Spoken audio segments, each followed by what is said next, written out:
Hello, dear friends, and welcome to the next horrific episode of Random Rhapsodies, Sonnet of Blood.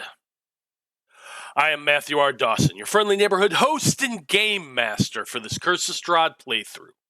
And joining me around my virtual table tonight are Alyssa, Brandie, Joe, Junior, Marty, and Natalie. Say hi, everyone. Hi, everyone. Now, before we begin, we do have a few announcements to get through, starting with the first of our two sponsors for tonight's show, Hero Forge. Marty? Hero Forge offers fully customizable tabletop miniatures with dozens of fantasy species and thousands of parts to choose from. Their easy-to-use design tool lets you build your perfect miniature online using a fully 3D, in-depth character creator right in your web browser, which is where we built our tokens for this evening's game. You can build your own today at heroforge.com. Thank you, Marty. Our second sponsor for tonight's show is XSplit. XSplit is a high-quality virtual webcam background remover that works with your already existing webcam. Using this program, you can protect your privacy while you work or play remotely by blurring the background, removing it entirely, or even putting a picture as your background instead. You can download the app today at xsplit.com, and if you use the coupon code RANDOM with a capital R, you can get 10% off of your purchase. You can find our referral link in the chat and show description. Next Monday, we are back with another episode of the Aethertech Wars. The team has finally made it back to Woodpine and are getting ready to run into an old familiar face. Someone who Malachi has been dreading seeing for some time. You can keep up to date on our schedule and everything we do here on the network by following us on Facebook as Random Rhapsody TV, on Twitter as @random_Rhapsody, on Blue Sky as @Random Rhapsody, and on TikTok as Random Rhapsody_TV. And that's going to do it for our announcements. So join us as we dive into the land of Barovia and continue on with the Conclave expedition as they attempt to survive a Sonnet of Blood.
And we're back.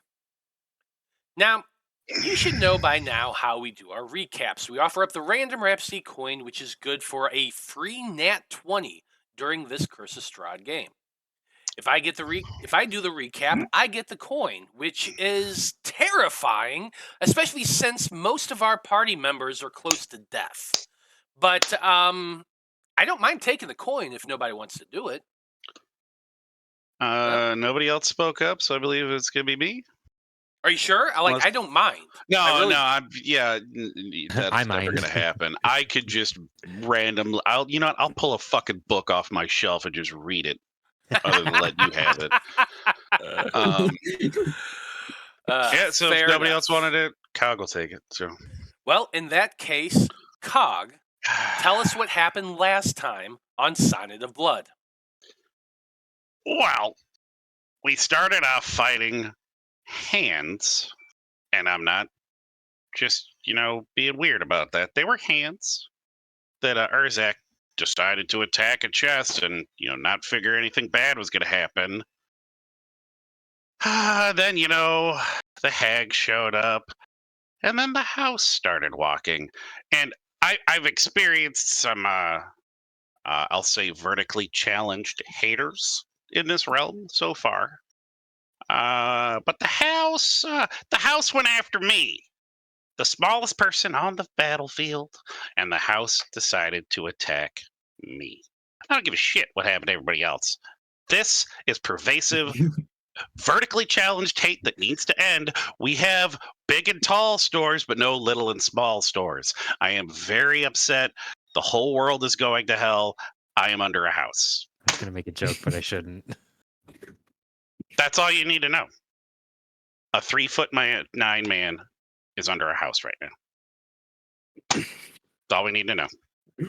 I mean, true. Urzak fell out of the sky, and then the other people were getting hurt, but the house fell on me. Plain and simple. It's true. It's very nasty. But yeah, that's what happened. Hey, I mean, we've all said it before. Barovia sucks. Yeah. Well, there you go, Cog. There's the random Rhapsody coin. Now, don't forget to use it. It's only going to last the session. Well, everybody, it has been, well, a difficult battle, to say the least. And things aren't looking great for your group. The battle against Baba Lysaga has not gone the way you were hoping it would when you set out to confront her. You did manage to take down the rampaging hut the witch lived in, but Lysaga herself is still floating high above you all in that upside-down skull that she showed up in. She's thrown a lot of high-level spells so far, much more than you'd expect a hag to be able to do on her own. It's a shame that Delphine isn't here to realize that. Anyway, we are at the top of the turn order, and strangely enough, some distance away, Ksenia, you had been distracted by something and went to investigate, and while you were finishing that up, you heard a bunch of explosions, and then you look into the distance, and you see high above the fog, there is the roof of the hut, which that was not that tall to begin with. And then as you were running back to try to regroup with the people you've recently met, you saw that house come a-tumbling down. So that's where you are. With that in mind, Ksenia, what do you want to do on your turn? Because you're at the top of the turn order. Well, I'm going to go rushing back. Yeah, I leave these bozos for 5 minutes and everything goes to heck. What the heck? Yeah, I'm gonna, I don't know if it's gonna take, all of my possible actions to get back, but that's what I'm gonna spend my time doing. So, movement, bonus action, action if it takes it. I'm gonna just book it back, because clearly I didn't see what I thought I saw. And apparently I was being lured away so that, these bozos could get creamed. So I'm coming back, babies. Let's say that you get to right about where you are there on the map, but with your movement action, bonus action, running as fast as you can. So in that distance, you're just managed to get to a point. But do you have dark vision?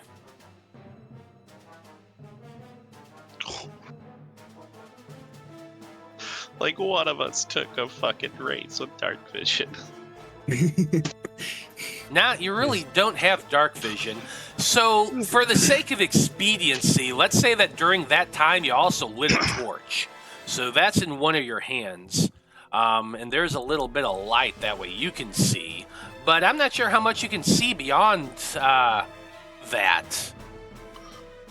But if you can see, you would be able to see that a lot of your companions are just kind of laying about, half stunned and dazed and kind of jacked up, and there's a giant flying skull zooming around, hovering overhead. So that's unique.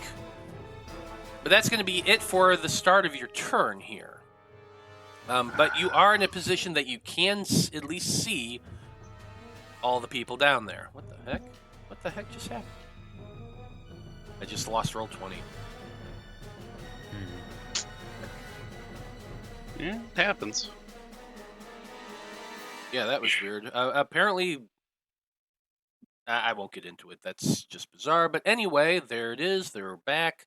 That's it for your turn, Ksenia, but you can at least see your companions, and you're able to see that giant flying skull hovering overhead. After that, it is Baba Lysaga's turn. So on her turn, at the start of her turn, the first thing that happens is, well, you know, when she cast that spell previously, the one that made the giant gas cloud? Well, at the start of her turn, the thing moves 10 feet away from her. Bet you didn't know that Cloud Kill does that, but it does. That's a thing that happens, and that's probably why she positioned herself where she did at the end of her last turn. So, the big old cloud of noxious fumes just moves 10 feet to the west, engulfing Irina.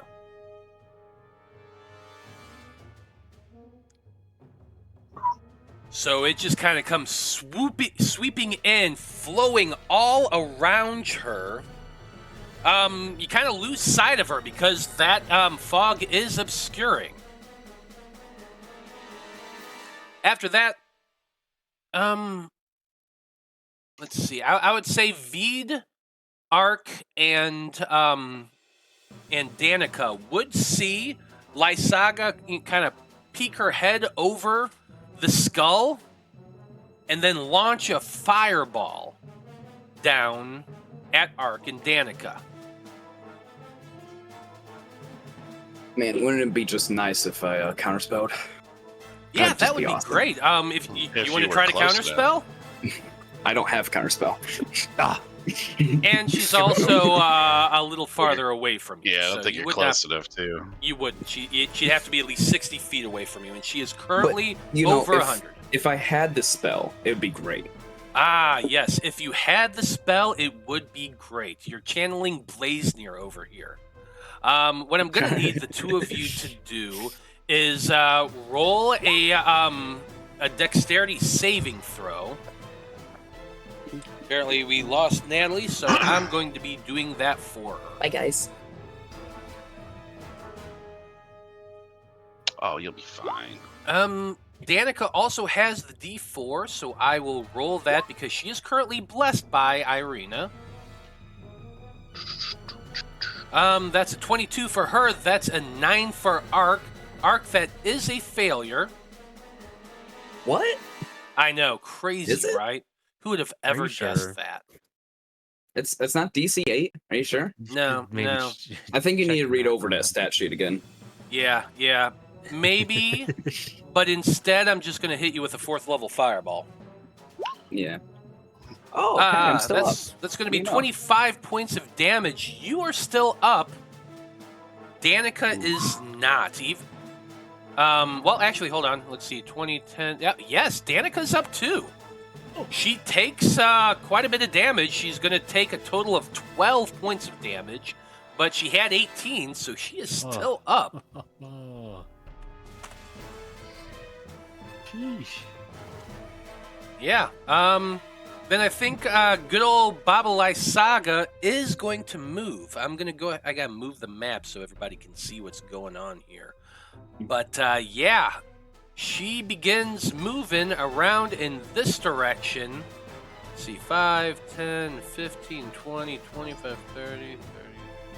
Yeah, right about there. That's her movement and her action. Does she have a bonus action that can reach? Yes, she does. Love that for her. As a bonus action, she is going to quicken Firebolt at Ark. I assume a 26 is going to hit for a total of 8 points of fire damage. Ow! Wow. I'm dead. Or down.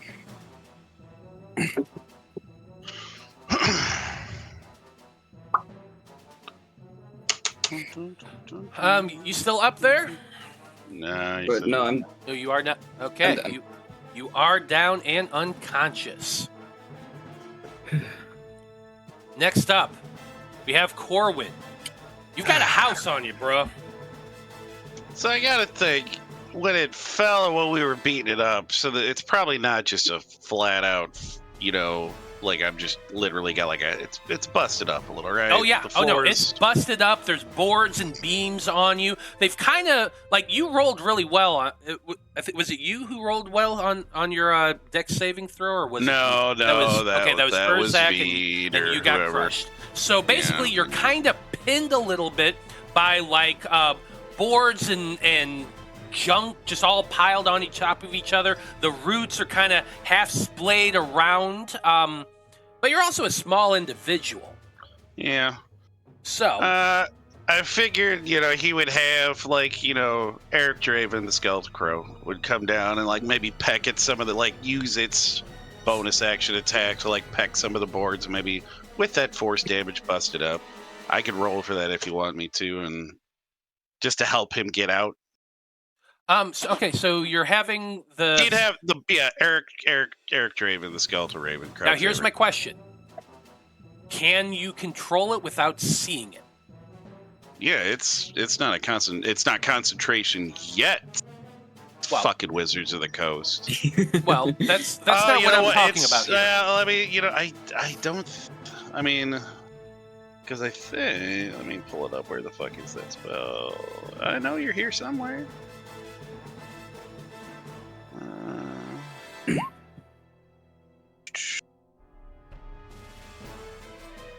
It's just repeat it with make a spell attack with a creature that's within 5 feet. I mean, like I said, he's really just going down and just pecking at the rubble that's above. Yeah. As long as you don't have to it doesn't look like it. It doesn't look like it to me either. So yes, it can absolutely come flying over and start smashing at the house that's on top of you. Roll me an attack.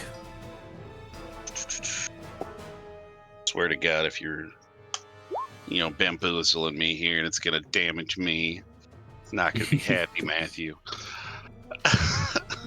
I'm assuming a 26 hits broken boards. What's your AC, Cog? No. Yes, it hits the boards. Yeah. So yeah, it's just like I said, it's busting things up, trying to help him get out. Yeah, and it's smashing and breaking, and some of that debris out in front is starting to break away. From your perspective, you can see, and at first it was dark. You were just in suffocating darkness with pressure on you. But as that, as the skeletal raven is smashing at that wood a little bit, you are starting to see a little bit of the moonlight coming through those boards. It's a little difficult. You're kind of pinned under there, like I said. But in theory, you have the possibility of trying to climb your way out of there if you want to, or you can just use the fact that you can see out to your advantage. Either way. I mean, he can't see an enemy or anything like that. So yeah, he's gonna try and make his way at least up to, I guess you call it ground level inside the house, just trying to unbury himself. Okay, so well, you're on ground level because you're on the ground. Okay, so it's just the house. There's fell a little, on top of you. Yeah. Yeah. Well, yeah, he's trying to get how about above ground level? He just wants to get out from under the shit. That's what Okay, he's wanting to do. So, your best bet, honestly, is trying to crawl your way out the gap towards the space that you can see. You can try to climb upward, but that is going to be more difficult. Yeah, he'll make for whatever's the path of least resistance. Perfect. Then, this is going to be a athletics check. Not gonna. Yep, that's not gonna probably do it. Not gonna waste that 20 yet. Fair enough. So. No, are you sure? Yeah, no, it's not gonna hurt him. I mean, he's already fucked. I mean, he's just crawling for a somewhat open hole. Yeah. So you're trying to climb, you're trying to push the debris that's on top of you off so you can wiggle your way forward. Unfortunately, it's pinned you really tight, and as you're trying to pull and drag yourself, you feel something pinning your leg, holding you in place. There's like a really big beam that's just kind of shoved your foot down into the muck, and it's kind of pinning your leg there. I'm guessing that would be considered my action trying to crawl out. Okay. Well, then I will just. Oh no, I already used bonus action for the bird. Yeah, no, we'll just. He'll just kind of just hang out. He's just chilling. He's gonna just, little by little, he's gonna make his way out. Plus, she can't see him right now, so win-win. She can't. So they're all screwed. He's okay for at least another round. Fair enough. Well, with that, Vide, you're up next. All right, well, got a whole lot I can. I'm gonna go here and. Can you move your mic closer to your mouth, please? You're to rescue your best friend Cog. What? That's awesome. I mean, I think we need to get this chick down. Let's see here. I guess it's way out of range, so I'm probably not gonna actually hit, but I'll do my Deadeye shot to at least get, not at disadvantage. How many grip points you got left? I had one, so now I have none. Okay, that's going to be your last grit point. Go ahead and roll. It does not hit. So that was great. Yeah, sometimes it just happens. You pull your gun out, you aim it, you fire it, but unfortunately, the shot goes wide. But you still got one more shot if you want to take it. Nope. Yeah, that'll be it. With the second shot, Baba Lysaga is just the way she's moving in that skull, and your shot goes right past her. You do still have a bonus action.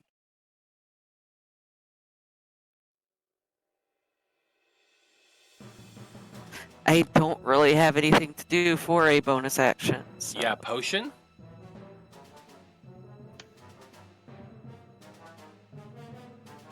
No.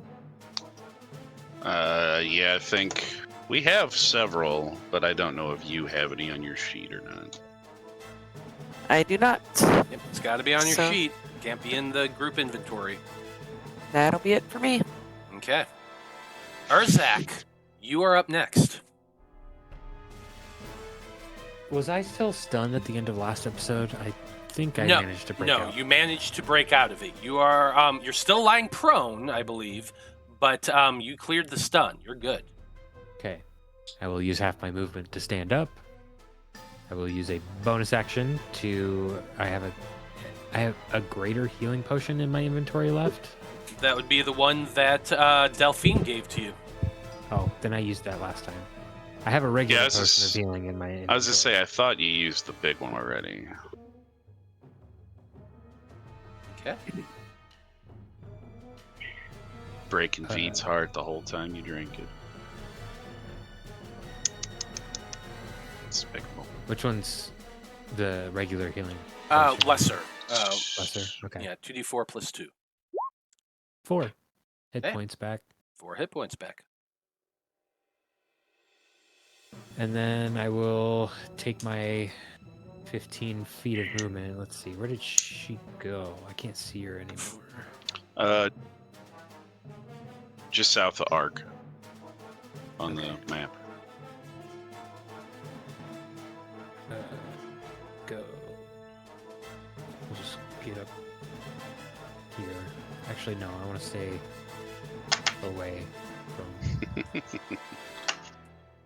Aw, you sure you don't want to bunch up? I thought about it for a second, and I was like, no, that would be a stupid thing to do. I'm gonna use my action to give myself 10 more hit points with Lay on Hands. Okay. Cool thing about the new rules coming out, lay on hands is a bonus action. That's nice. Everything else And- about the new Paladin sucks, though. So. And healing potions, even feeding a healing potion to somebody else, also a bonus action. Well, I guarantee you we will never ever use those rules on this channel. Unless they pay me an exorbitant amount of money to do so. Some of the class changes are pretty actually- alright. There's actually quite a few of this stuff that's pretty cool, actually. Not for everybody. Anyway, next up, it is Irina's turn. She is in the gas cloud, which means she first has to make that con saving throw. I think it's con saving throw. Let me double check. I would be surprised if it wasn't. Really makes me want to play a new rogue. Yes, it New is. rules. I'll go ahead and roll that damage Okay. first. New rogue looks good. You can sacrifice sneak attack to do conditions now. Interesting. Yeah, no, it's like some of the classes in the new edition like have gotten a lot better, but then there's paladin and wizard. Yeah. Okay, anyway, let's stop talking about Sorry. that bullshit and instead focus on the fact that Irina did save with a Sweet. 21. So she is only going to be taking 13 points of damage. She is still up. Up. Good stuff, everybody. Way to survive. Another turn. Yep. Yo, Okay. the last one alive is going to be her. That would suck. Going to be great. I mean, So cock. let's see. Underhouse.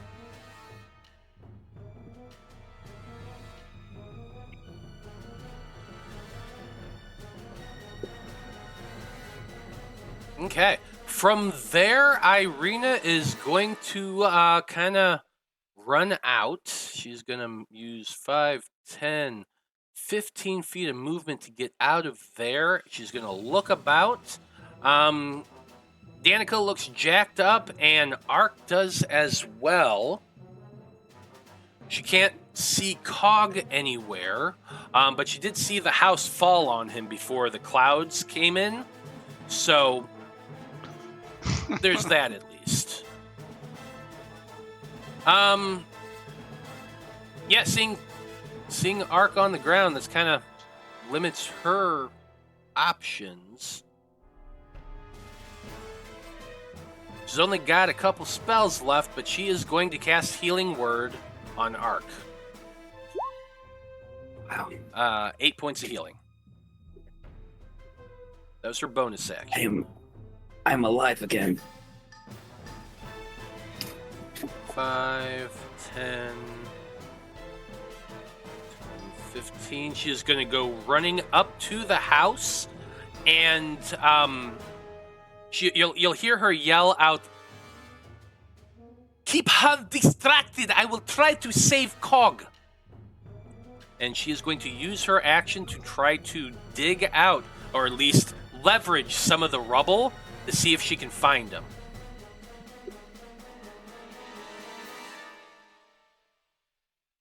This is going to go really well for her.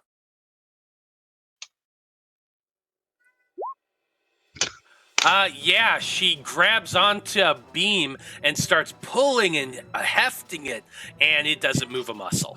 She pulls a hamstring. Probably. She's tiny. She's thin. She's like slightly malnourished from a life in Barovia. So yeah, not very strong. That's it for her turn. Natalie has not made it back with us, so I'm going to have to just move for her, unfortunately. She did text me to tell me what it is she wanted to do. So, she was on her back.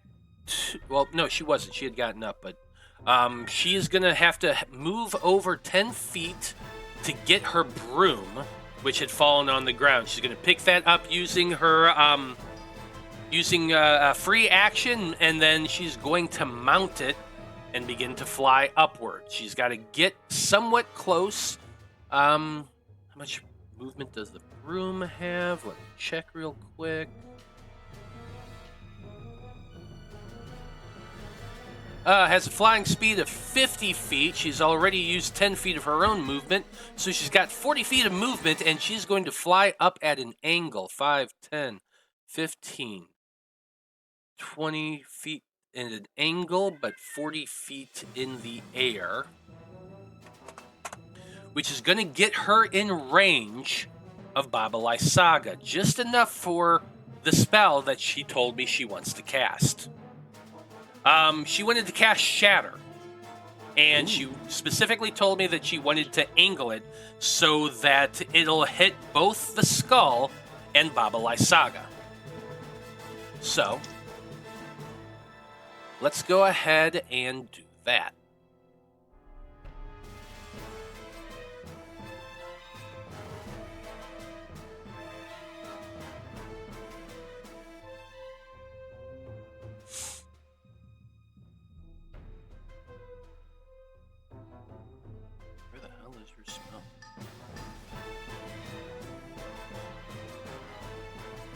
She's going all out on this. She's using her last 4th level spell to cast this.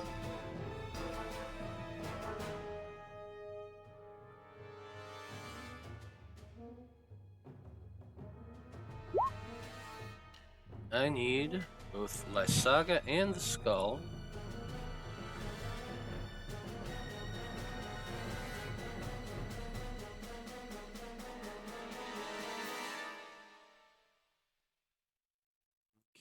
That is a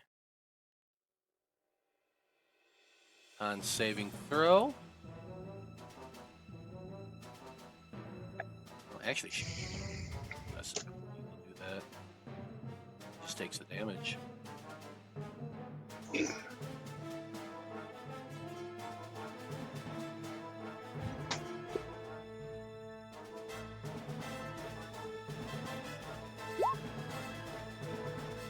Lysaga failed. Good. So here's what happened. Danika goes flying up on her broom, getting to just the highest point she can, reaching her arm out, and calls out, casting the spell. You just see this discordant orb of force explode around Baba Lysaga. 13 and 8 21 is 21. 21 points of damage to Baba Lysaga. The skull takes more than that because it is technically an inanimate object, and which is enough to destroy the skull. You see the explosion go off, and the skull just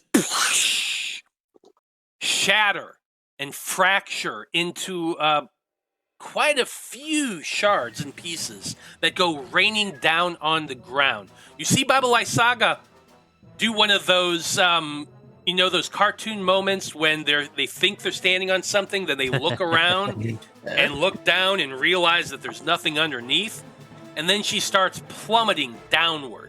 However, she does have her reaction. She hasn't used that yet, since it was just her turn, and she uses her reaction to cast Featherfall. Also, a great counterspell moment. If only you had that Just putting spell. it out there. If Just only putting somebody it out had counterspell. there. If You know, only the I'm just- wizard had Counterspell. I'm just using this as a learning There's moment, Delphine. you know? Mm. Like, this is... I need to take counterspell more often. I miss Delphine.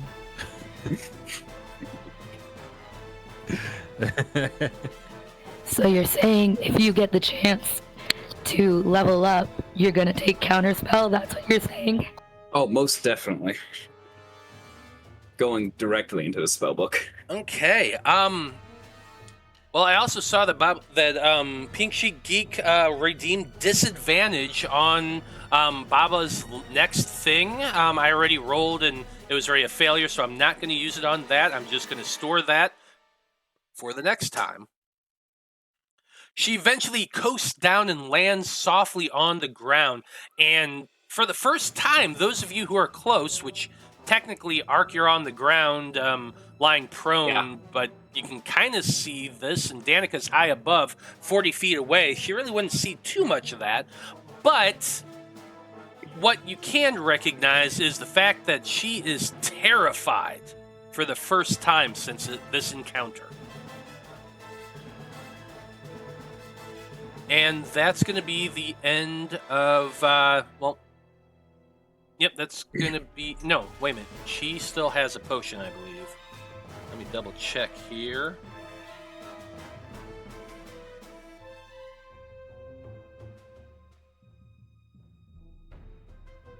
Is she? Apparently not. Oh, yeah, she does. I found it right here. Okay, yeah, she's going to use her healing potion, the cat, to drink that as a bonus action. She have another one? She had one. She has one left on her sheet. Okay. And I just zeroed it out.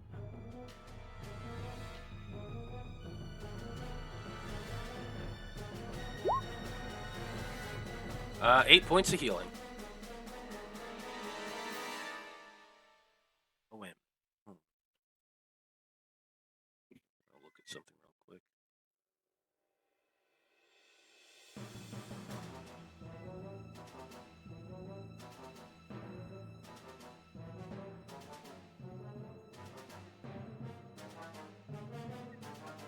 Okay. Nope.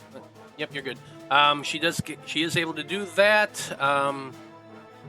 She's a little more healed. Your audio keeps cutting out. That's not good. That's it for Danika's turn. Ark, you're not dead. I'm not dead. It's awesome. You're hurting, but you're prone, but you're alive. Yeah. I think I'm gonna definitely use half my movement, get up, and Fair. just kind of, I'm gonna look at the Miss Hag lady that's on the ground now, looking terrified, and I'm gonna pull out that scroll of lightning bolt, and I'm gonna cast that scroll of lightning bolt at her. Oof. Love it. And yeah, so it's just gonna be like, that way, and go off for another 50 feet, technically. Okay, well, she's going to have disadvantage on this saving throw here. Need to make that dex save as I click the button to cast it. Damn! Good luck. It's a lot of damage.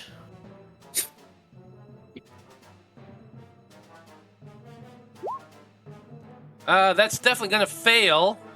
Yeah. 32 points of lightning damage.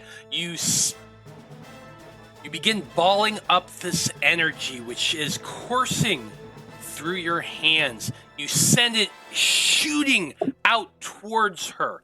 It hits her square in the chest, knocking her backwards. She lands in a crouch, smoking. She barely is up. She's not quite dead. That's unfortunate for me, considering I don't have bonus action things. I'm gonna bonus action drink a health potion. Fair enough. A lesser healing, so 2d4 plus 2. That is 7 points of healing. 7 points of healing is always nice. And I have 15 feet of movement. which I'm going to use to go 5 and 15 right there. Okay. Ksenia, you're up next. You just saw this bright bolt of lightning come shooting out from the other side of the field. What are you doing? Did I see where it hit? Yeah, definitely saw what it hit, and the individual is still kind of smoking a little bit.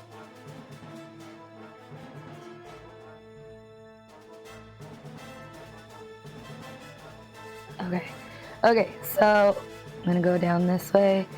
1, 2, 3, 4, 5.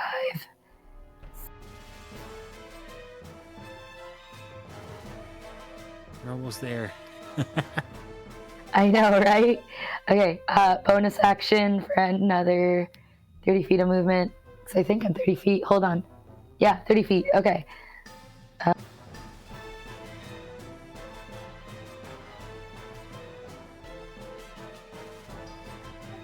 Okay.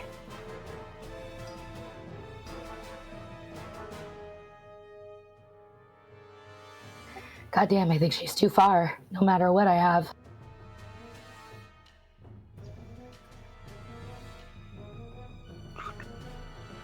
Yeah, she's 90 feet away, and no, she's on the ground now. On the ground. She's on the ground now.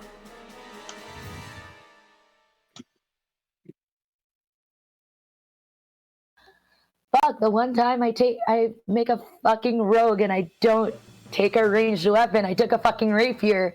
God damn it.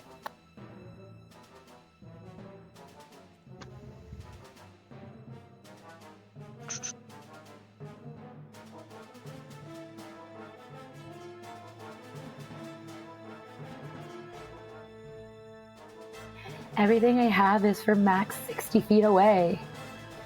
Well, so you can't max meaning disadvantage. No, like my spells Oh, yeah. have a range of 60 feet. I can get within 60 feet, but I have to use my action to move again, and then I'm done. So, yeah, and unfortunately I don't have healing word. I just have cure wounds, so I can't even like help anyone. God damn it. Okay, of the friends that I can see, who's looking the roughest? I would assume Ark. Well, I'm of at those, 16 right now. I think Urzak's the only one I can get to realistically. But I mean, I still can't do anything this turn for him. But I'm okay, I'm just gonna use my action to move, and hopefully I'll be able to help. Okay. Next up is Baba Lysaga. And she's looking about at everybody. She's trying to do the math in her head. Can she get out of this? Can she deal with all of you? That's the question. Let's see.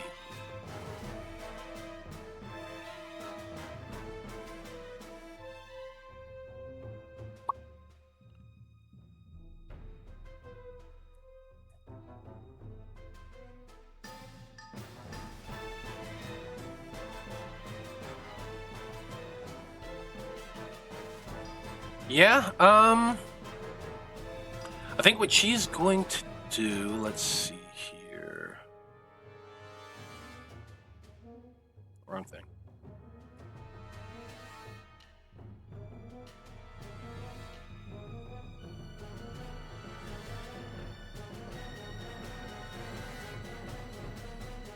Yeah, so she is going to be using her full 30 feet of movement to get between Ark and Danika. Kind of does this little weird thing of moving up to here at an angle and then moving to right there. So she is between the two of you. Hi, Let's see. how's it going? She then casts a spell. You don't have counter spell, so I don't need to Counterspell. bother Ugh. giving you the opportunity for that. Let me see if. And Danika, does she have it? She does not. So what Baba Lysaga is doing is casting Thunderstep. Mm. Oh, wait a minute. Danika's too high up. Yeah. That wouldn't actually affect Danika. Might change that. No, it's fine. Because she wants to get up on top of the house anyway. So she casts Thunderstep. Let me throw that out real quick.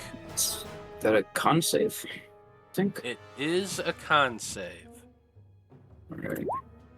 Ooh, 17. Nice. Half damage. Half I think I'm damage? still down. Yeah, Yeah. you take 15 Oh, points wait. of damage. I'm at. Wait, what? Am I at 16 or 15? Okay. Sorry, it looks like a 16 on my screen for some No, reason. that's a 15, so you do go unconscious once again. And she teleports 90 feet, which is enough to at least get her on top of the hut.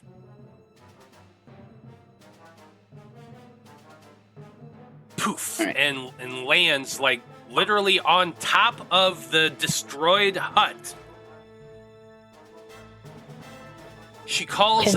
Can Cog feel the added weight? I doubt it. I doubt it. But let's say narratively, sure.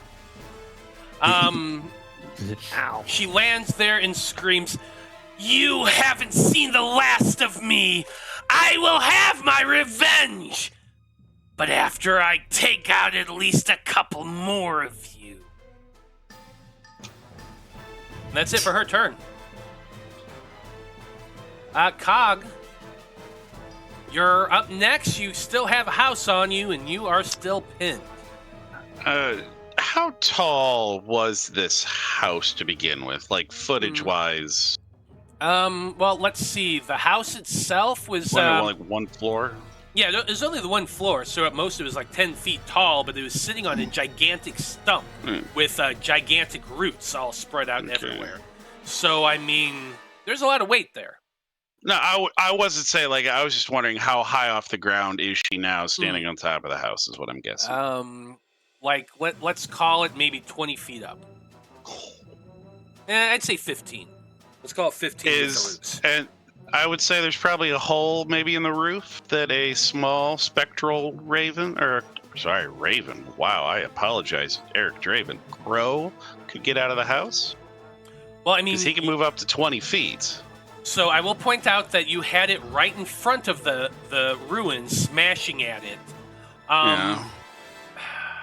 I mean, if it's from floor to ceilings, 15. Yeah, but you're kind of having to go around things and debris. Like, He gotta. is a non-corporeal bird. But he still has to. Oh, like, it can't go through a wall. They can't go through the floor or the ceiling. That's why I was saying, I wonder if there was like a hole up there, like, in the house falling apart. I'm gonna say that, like, you don't have the full movement to get there. It could get close to her, but it would not get within 20 feet of her, or within 5 feet of her. Well, then I suppose he would at least go up and peck. I guess because she's standing on the roof, could he peck at the roof she's standing on or something like that? Maybe, bust something up to help her even lose her footing. Maybe not fall in, but lose her footing. I mean, you can certainly try. Well, I mean, he'd fly up and start pecking and shit then. Sure. The spectral crow goes flying up around the roots in the half-fallen and collapsed building up to the roof where she's standing. Make me an attack. I mean, he is teching. Yeah, no, a 13's going to hit. That'd be 10 force underneath her. Roll me a d20.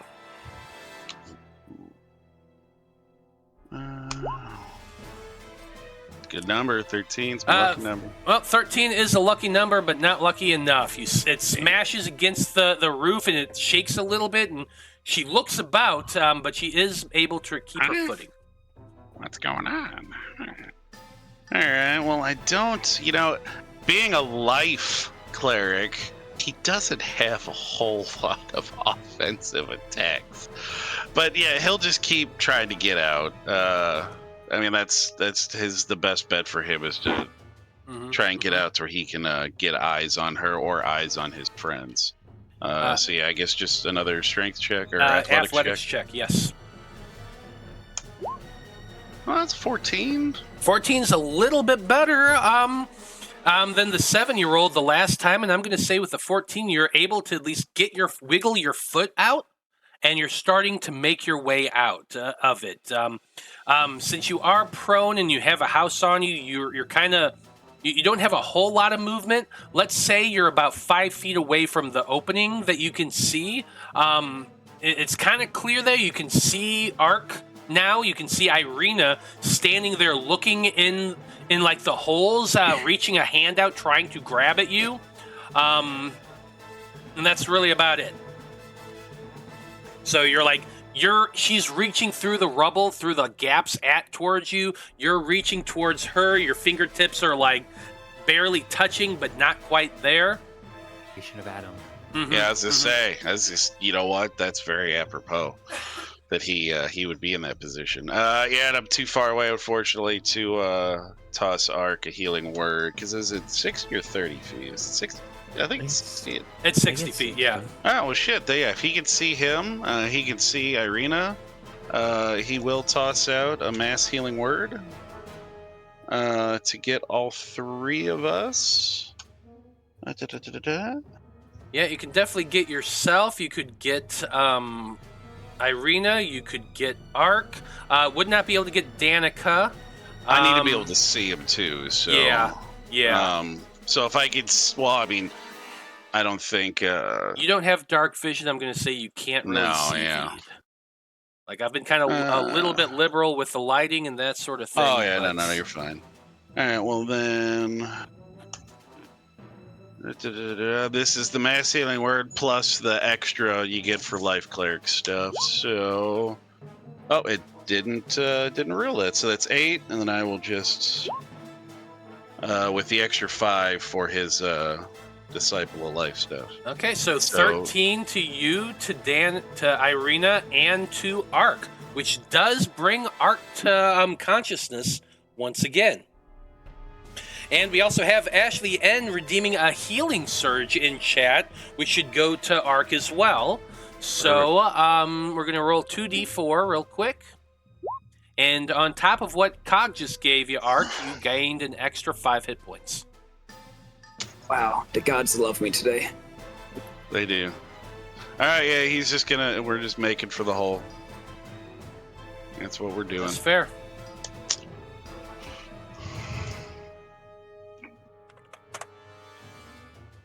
Vide, you're up next. You can see Baba Lysaga kinda in what little light you have coming from Ksenia's torch and the remains of the glow from the house. She's standing there on top of the roof. What are you doing?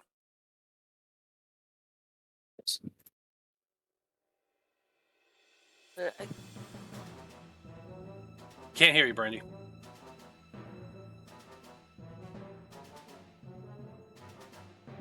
I'm gonna go here, and then I'm just gonna take a couple shots at her. That's fair. Oh shit, I didn't mean to have the disadvantage on, but 18. 18 does hit. So 13 damage, and then a 13 probably does not hit. Vide, tell me how this looks as you line up your shot and take out Baba Lysaga. Well, I mean, I'm just kind of done with her. I'm sick of how she keeps trying to fly away and everything staying out of my reach. So I just kind of narrow my eyes at her a little bit. Just take aim and shoot her right between the eyes. Your gunshot goes off. She hit right in the middle of her forehead, right between the eyes. She goes flying back and lands on the ground with a thud. Boom!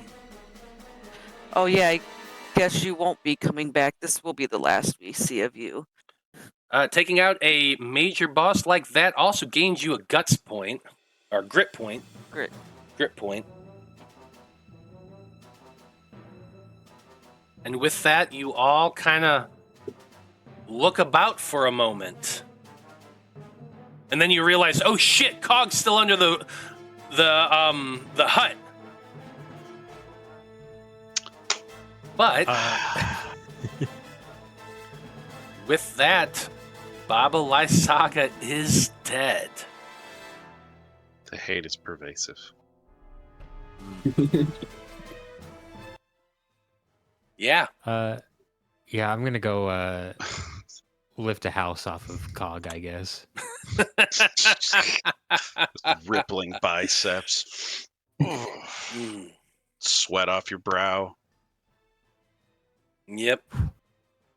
Take a quick peek at Vide. Looks like Ashley N also redeemed an advantage. So Urzak, roll with an athletics check with advantage, please. As Irina's like reaching out there, and she sees you running towards her, and she just yells out to you, Urzak, "Cog is in here. Cog is right here. I need your help. I cannot lift these." This is I was almost hoping for a double crit fail. I was too, kind of. I saw one and I was like, uh-oh. I was hoping for a double crit succeed for you to just like pick it up and just yeet the house by accident. That's a 21. Now, here's the thing. With that 21, as you're lifting and lifting and lifting this, you're starting to lift like one of the gigantic roots up over your head, growling in effort as you push this. Now, you're seeing the house begin to shift, Cog, but as it's lifting up, here's the thing. Behind you, you see an emerald glow. Ooh. You have this opportunity right now that you could get out from the house. Oh. But at the same time, you could go back and try to get the gem. But you don't know how long Urzak's going to be able to hold that. Yeah, he'll go for the gem. Because it could be one of those gems that those people are looking for up at the Wizards of Wine.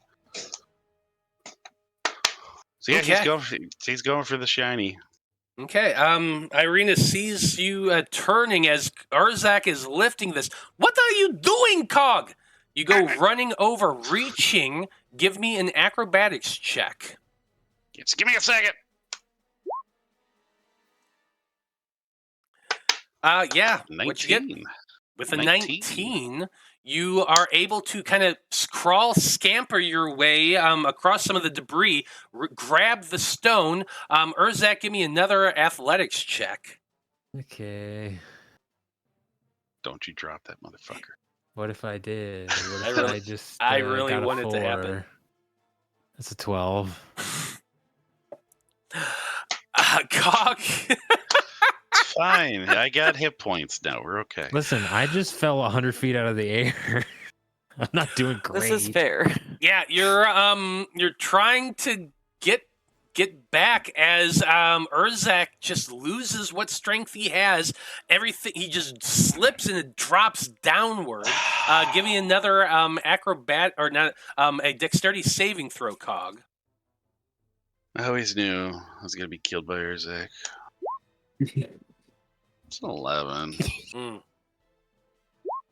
going to take a total of 10 points of damage as more debris just starts hitting you in the head and the back and knocking you down. You're trying to scamper and pull some of the nails, the rusty nails in the wood, just kind of like make these huge raking claw strikes down your back. But eventually you are able to get out. Just crawls out. Worth it. Well, yeah, do you see the size of this thing? Yeah, it was worth it.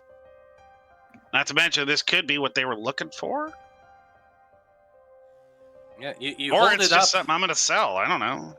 As you're holding it and looking at it, it looks like kind of like a glass emerald. It's slightly see-through, or it looks kind of like it could be slightly see-through, if not for the fact that green light is just emanating from the center of it.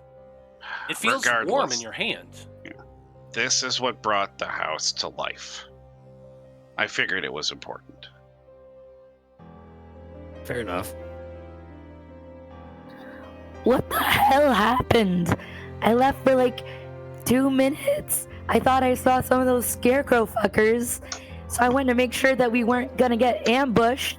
Next thing I know, boom, bam! And then I come We got here and ambushed. Cog's under a house. We got a witch in the air. What the fuck? Well, you weren't right. We did get ambushed, so Yeah, I mean, you got the most important thing right first, though. Yes, I was under a house. Things I do for you people. Can I go loot Baba Lysaga? You can certainly try. Give me. They're up on the house. Right? Well, she's on the ground. Or they fall now. off, Yeah, okay, she yeah. fell off. You can.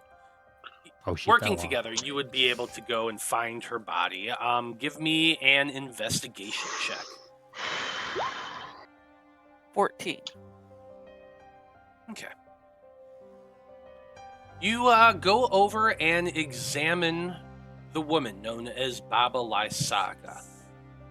As you approach her, first thing you notice is it's a dead human.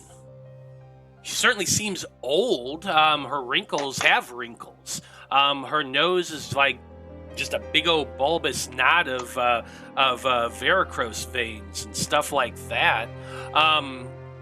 You kind of you move her robes about and kind of examine the body underneath, and it's a human woman's body in rags and dirty, musky robes, and you can't help but notice that there's like this dark brownish sticky dust coating on her skin that, being what you are, Vide, you would recognize this pretty much immediately as dried blood. Dried blood, just cakes her body in layers. The fuck? You do find a few things, however. You notice that she's wearing a small gold ring with a gem on it on one of her fingers. She also has a necklace around her neck that looks kind of interesting. Seems to be a dark black metallic skull around a thin black gold chain. Also, searching about her body, you find it almost looks like a piece of cloth that's rolled up into almost a scroll. And it's just kind of tucked into her belt. Other than that, most of the things you find on her is she has a pouch filled with berries that are kind of molded and some mushrooms and things of that nature. And she has a belt knife on her belt that is kind of rusted and nasty looking. But apart from that, that's really all you see. Okay, I'm gonna take things that seem to be of value. The moldy food I probably will toss aside. I have no use for food, moldy or not. Yeah, I guess that's about it. Okay. Irina, once Cog is finally out, she's going to look towards everybody else. Her gaze goes past you, Ksenia, but you seem fine.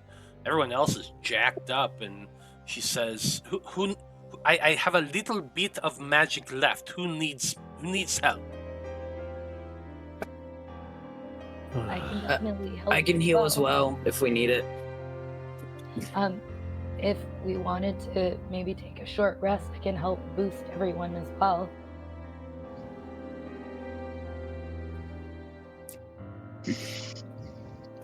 I certainly could use healing in some form, whether it's through a rest or magic. Yeah, I wouldn't complain. I have a little bit that I can pass around myself.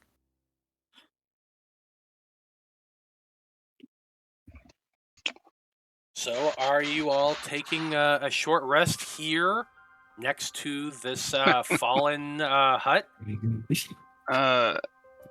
Cog would suggest we make for the. I guess he was the burgomaster before his manor. Mhm. Where we hid Izak, or not Izak, her brother's body. Ismark. And also the ghost is still there. Yeah, last time we rested there, though, it did not go well. Well, yeah, but that was only because we had taken. Yeah, that's not going to happen again. He's got no reason. Hey, strength. He recognizes strength, and we just did some. We just nutted up and took down. So yeah, I don't think that's going to happen again this time. Plus, we're just short resting, not long resting. It's true. All right, let's go. Okay. So you gather up everything that you had found and start limping your way from the hut towards the area where you know the burgomaster once lived.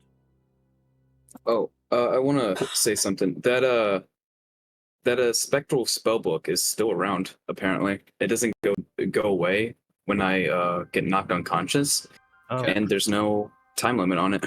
Nice. Yeah. So I just got a spectral book hovering over my shoulder. Hovering over your shoulder, floating along. Yep. Your group, like I said, limp your way over to the burgomaster's manor, which you do eventually come to. It's a little bit on a hill. You go walking up towards it, and it looks pretty much identical to what you saw before. You can see that the south end of the manor has a gigantic garden that is untamed and just running rampant past the broken walls that don't seem to contain it. You can see that there is that crude wooden fence of goats that are over near the far side of the manor house. The manor house itself is run down and destroyed. There's only one wall and 6 that's still up. There is a little bit of a roof to it, but for the most part, it's pretty jacked. But it is still there. And so you kind of limp your way from where you were inside. You all can't help but feel just exhausted as you step into the familiar, for some of you, remains of the mansion. I imagine by the time you get into the space that you had slept in previously, the one area that actually still has like the fireplace remaining intact, you all just kind of collapse. It has been a hell of a night, and nightfall is only recently upon you. But in this moment, you feel at least slightly secure. And so you're able to pause and take a short rest.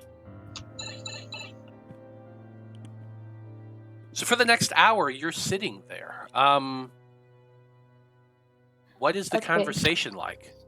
Who needs help? Because I've got full spells, and if you're rolling hit dice Song of Rest, you get an extra d6. Great. I could definitely use, like I said, some healing because I'm at 20 of 67, so I'm not feeling super great. Anyone who wants to roll hit dice can do so. Irina will be as well. By the way, I'm using Arcane Recovery to gain back a 3rd level and a 2nd level, and I can do that because my spellbook gives me an extra spell slot to regain. Nice. And so it's half my wizard level rounded up plus 1. So. Is that an And extra D6? Yep. Yeah. Does Back anybody up. have healing spells that will that you like kind of gain back after a short rest? Like, I don't know with spellcasters if they get spells back after a short rest. Like pretty much only No. warlock. it's just warlock. And some wizards have And arcane wizard, but- recovery. Yeah. But it's Arcane Recovery isn't that much. It's good, but there's another hit dice. I'm short 9.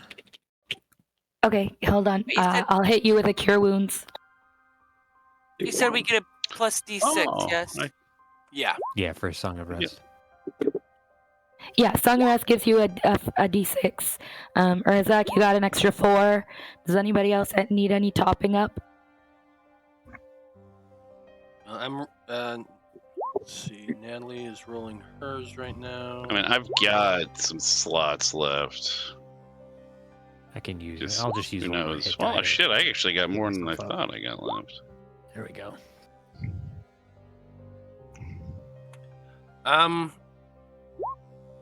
Yeah. Danika could definitely use some more healing. She's used more than half of her hit dice already. I'll take care of her. I was gonna. No, I might. 16 from me for Danika. Nice. I could use some more if anybody has any available. If not, I can just use one of your hit dice. But, it's actually one more than that, so it's 21 for Cog going to Danika. Okay, that will I gave heal her up Danika. I gave her a big one. Another 4 for Vide. She got my level 4 spell. Irina I'm can gonna- also cast spells. I'm gonna use my once a day cure wounds as well. Just to get myself up to max. yeah, I could still use a little bit more. So if Irina could, so kind as to shoot a little bit my way. Oh, How much- I'm at how 48 much- of 67. s- Yeah, 48 of 67. It's 16 toward. No, wait. Take 2 off that 14 For me? because that's only a level 1. Yeah. I use that scroll that's been sitting in my freaking bag forever. Okay, that brings me to The weak. 62. So And then So you that, need what, that 5? 10 is Irina. Well, have Irina goes save to that spell Irina slot. I'll or- just lay on hands for 5. okay, so 5 for me then for lay on hands.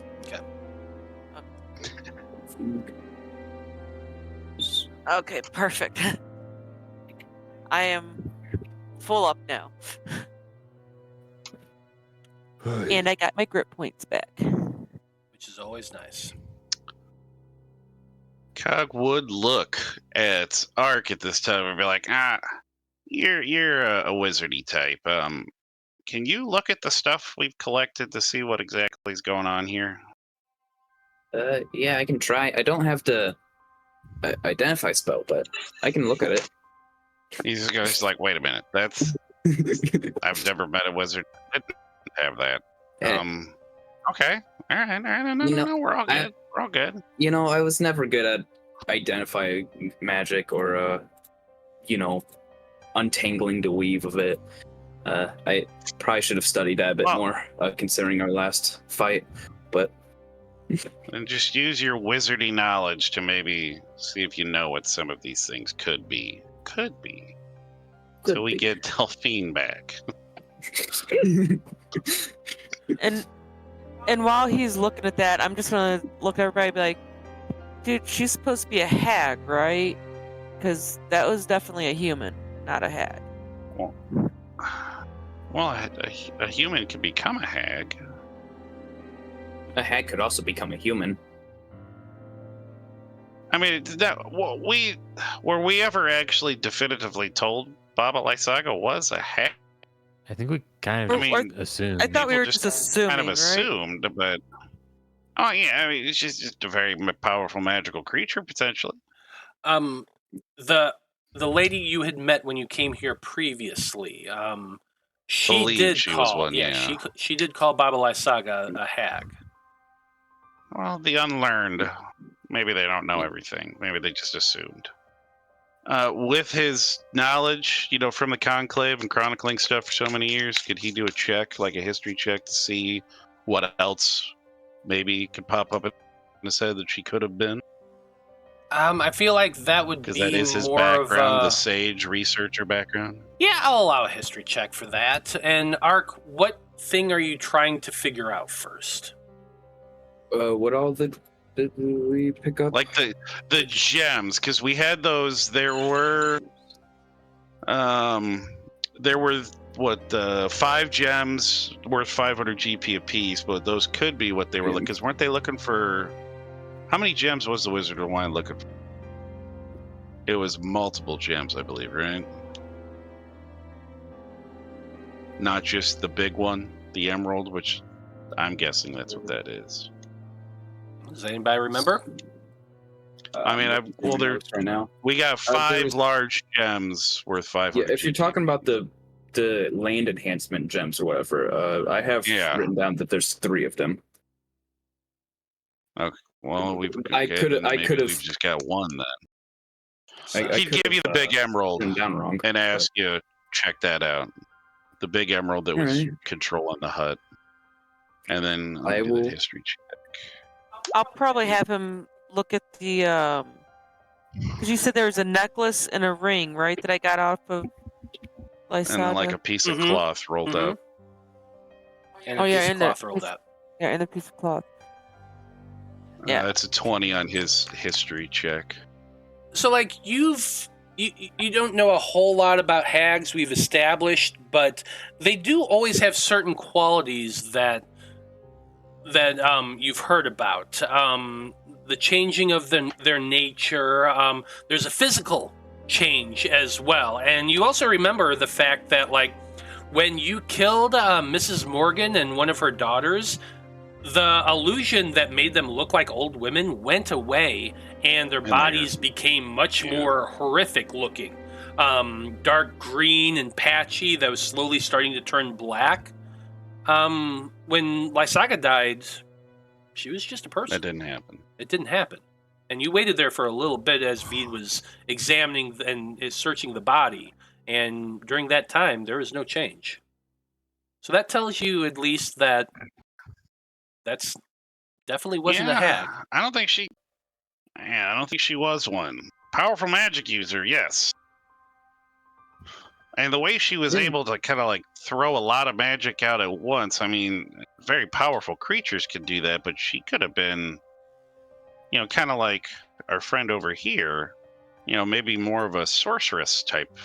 He's pointing at Irina. He's like, maybe she was more,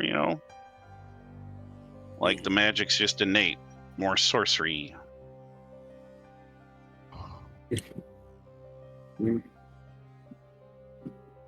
I don't know. I don't know anything about hags. Well, anyway, we really need Delphine. She would be our expert. Vide, if you're, what are you trying to examine of those 3? And Ark, what are you examining? I believe I'm examining the giant emerald. Big gem. Big gem. Yeah. Okay, Yeah. Arcana check for you. Arcana. Oh. 11. Arcana. You don't know shit. Vide? I'm Doing gonna my look best. at that rolled up that rolled up scroll thing, that rolled up piece of scroll thing, whatever. Sure. That would probably be a Arcana check as well. And also allow survival.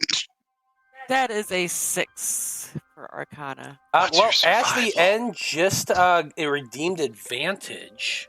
So why don't you go ahead and roll once more? How about a double? 12.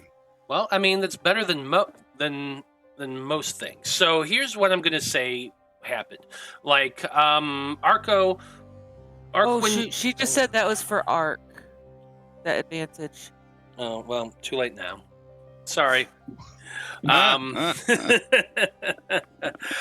Here, Can I just redeem an advantage for Arc? no, no. So here's what happened. Arc, you can't divine the nature of this this gem, but even with your bad roll, you can sense there is a lot of magical power infused into this thing. Like, it's almost hot to the touch from a magical standpoint, not a physical standpoint. And like, it just radiates off there from your arcane eyes, but the exact nature of it is unclear to you. During the same time, Vide, you've been examining that rolled up cloth, and as you start unrolling it, it's a lot bigger than you were expecting it to be. It's almost like when you find a rolled up fitted sheet and then you start pulling it out and it's bigger and it's bigger and it's bigger.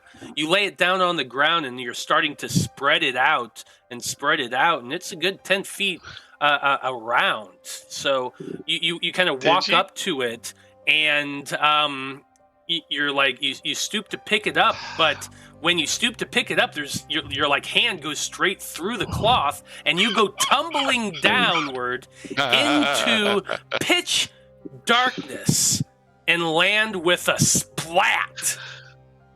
You sneaky monkey! I know what you gave us. There's twigs and branches that are you've landed on, and there's thorns in your back. You're gonna take a total of 77 damage. Yes. 2 points of piercing damage. Ouch. That hurt really bad. No, what the hell is it? What? You look about and you can see above you, there's the cloudy sky. You can see the edge of the ground, but you're 10, 15 feet down. Okay. In I total know exactly darkness. what it is. I just figured it out. I zoned out for half a second and I was like, why is he falling? What's happening? Any Fab 5 fans out there knows exactly. Oh, well, what if it's this dark, is. I'm just going to pull out my Moon Touch Scimitar for light. Okay. Ark is just going what to do pick I up see? random carpet that someone left on the ground and just Just picks it up and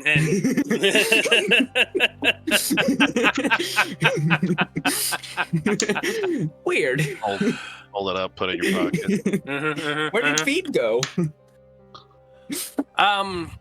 You hold up your Moon Touch Scimitar and you look about, and it's disgusting in there. There's rotting corpses of dead animals. There's ichor and grime. There's lots and lots of branches and feathers and all sorts of other crap in here. And the walls kind of go up 10 feet to the surface. Now, from everyone else's perspective, they just see a big black circle on the ground that Vide fell into. Oh, time to go. Let's see here. It's Give me a second, because I might have... I've got rope. Do I have a grappling hook? I don't think I have... we just toss it up to Urzak. He can. Well, that's the He thing, can because rippling bicep you from out a of the technical hole. standpoint, you can't see inside a portable hole unless you're in the portable hole.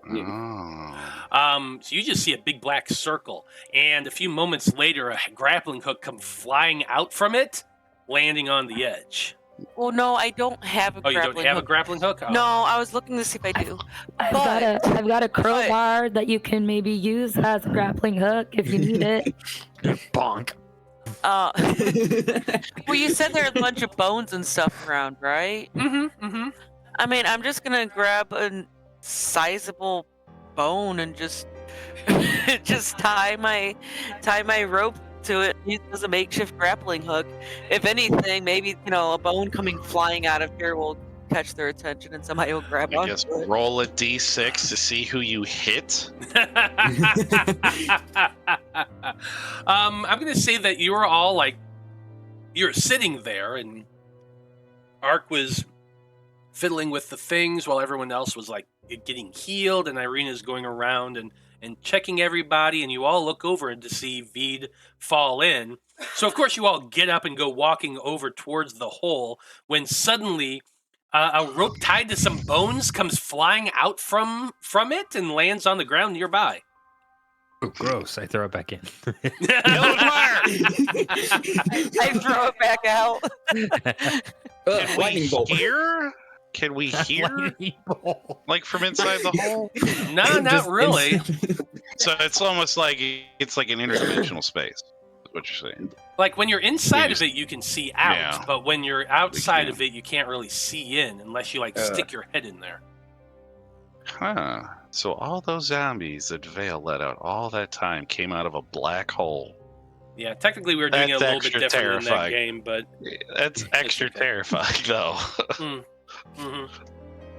Okay, I'll pull on the rope. Yeah, without issue, you are able to get Vide out of what is clearly a portable hole.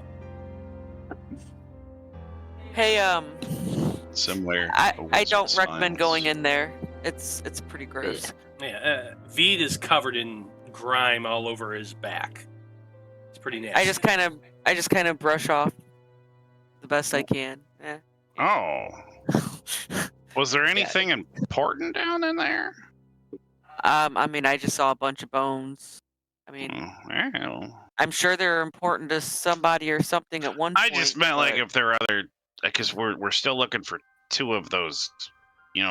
I think this is one of those gems the Wizards of Wine need, and we know there are a couple more missing. Those druids, we think they got one. But there's still another one unaccounted for that we don't know where it could be.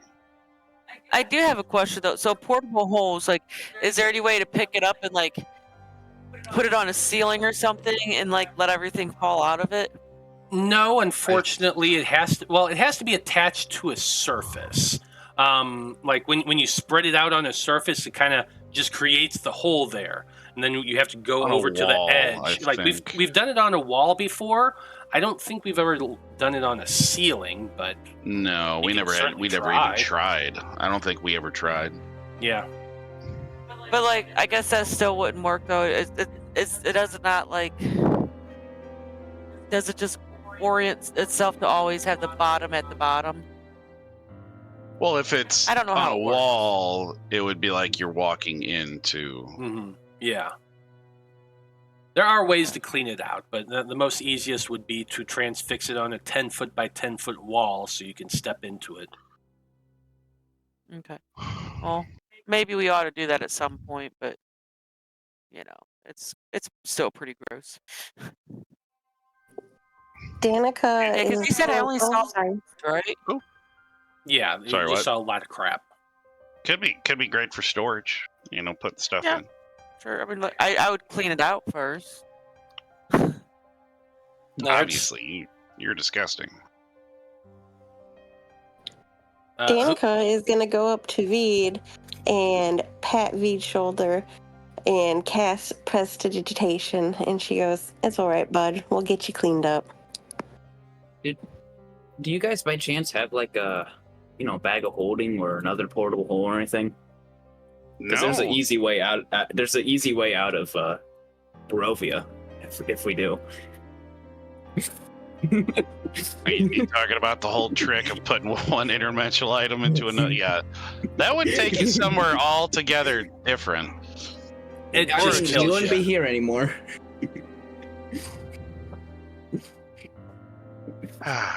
Yeah, I'm gonna go with a no on that one. Darn. Well, Good idea, though. Oh, wait. I thought. We could use this to store stuff in. It'll be great. We'll clean it out Definitely have to later. Clean it out first. Does anybody want to look at this necklace or ring, or do we Uh, want to just I wait till can. later? Okay. But- I mean, yes. I'm not going to be entirely accurate, but It's practically just holding it up to his eyes. It doesn't identify. I mean, it's not like he's actually good or anything. Cog just mumbles under his breath. He had a house on him 5 minutes ago. He's a little upset. Well, so we think we know what the large gem was. Now, besides the lightning spell, there were 2 spell scrolls. Was that one of them? And yeah, that was one of them, and you tried to identify the other and couldn't. Okay. So I mean, yeah, we've got a blue gem. Ooh, was the blue gem the same size as the emerald gem? Small, this big. Okay, so yeah, there was 5 gems worth 500 GP. Then there was a blue gem. Then there was a piece of amber shaped like a flame.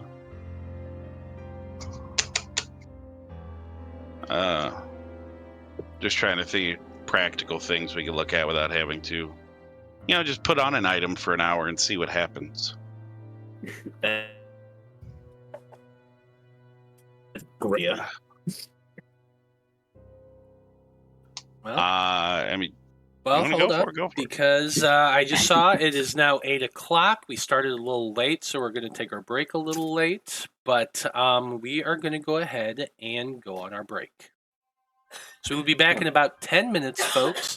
And when we return, we're going to find out what our heroes get up to next as they rest and try to recuperate inside the ruined Burgermaster's mansion here in Aldra. Stay tuned.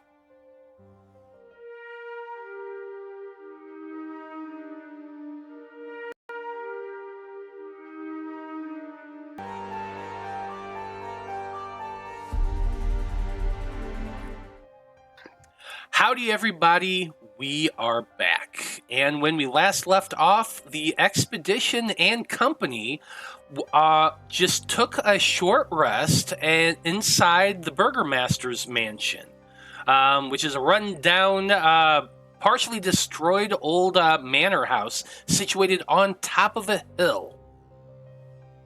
You're all kind of seated around what is the only actual thing in this building that's still completely standing, the stone chimney, where you had previously spoken to the ghost of the Burgermaster. Though for the last hour, you have not seen him, so who knows where that dude is. But as your hour comes to an end, what do you want to do?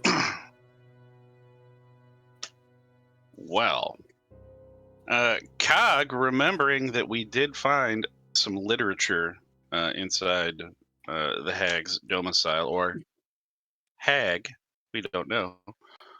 He's gonna, garble that stuff up because he's a big old nerd. He's We a can book say boy. that- I'm going to be looking over Cog's shoulder, reading as well.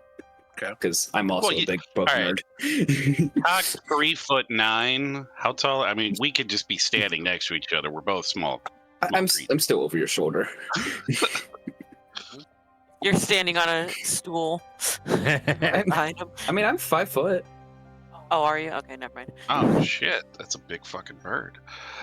Yeah, so you are towering over Cog. Uh-oh, Yeah, big ass yeah. bird. Okay, so you have 2 books that you've scoured from the the hut. One of them was in the desk, the other one was under the bed.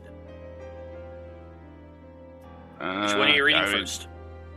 Does it matter? I guess he'd probably go for the one probably under the bed, because that one, typically people might hide more important things under there. Okay, that was the leather-bound journal that was wrapped in cord that when you pulled it out and asked Irene if she wanted to look at it, she tried to reach out for it, but something about it gave her the heebie-jeebies, and she felt like she just could not reach out and grab it. But you, however, have felt no such thing, so you kind of unwrap the cord around it and open it up. Oh, wait a minute, Ark actually did kind of skim it a little bit. You I haven't read the skimmed whole through thing. that. It seemed to be an autobiography of some sort Mm-hmm. of one Lees. How do I pronounce his name that I wrote Lees. down? Lees. Lees Tepes. Mm-hmm. So that's the one you're going to go ahead and look and read. And I'm just going to go ahead and pop it up to you all so you can go ahead and read that, Cog. Don't mind my stealth check. You're not very hidden. I mean, she just want me to read the little handout here? Yeah. All right. Well, the book is old, worn leather bound, together by stitching. Paper is yellowed with age and splattered with what appears to be dried blood. Awesome. Some portions of the text are blurred from water damage, but much of it is neat, tight script, is still legible. Writer of the journal introduces themselves as Lise Tepish, a young woman born in the fishing village of Doina. Have we been to that one yet? You have not. You've heard of Doina? It's on the map, yeah, that's why.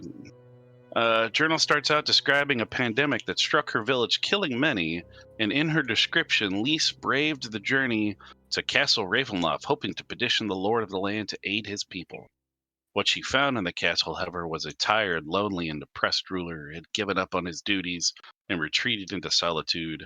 At first, Count Zonvarevich rejected her pleas for help, but her persistence was eventually rewarded with Strahd agreeing to help by sending the Vistani healers to her village to help, but only after Lise agreed to remain at the castle with him. It's a bad idea, girl. You just see Cog shouting at the book. No, don't do it. The next section of the journal details Lisa's life at the castle. She discovered that Lord Strahd was a powerful wizard whose mastery of magic transcended anything Lisa had ever seen or heard in stories. Lisa was fascinated by Strahd's collections of books and magical laboratory that he claims to have confiscated from a lich who had tried to take over Barovia many years before. We might know who that is.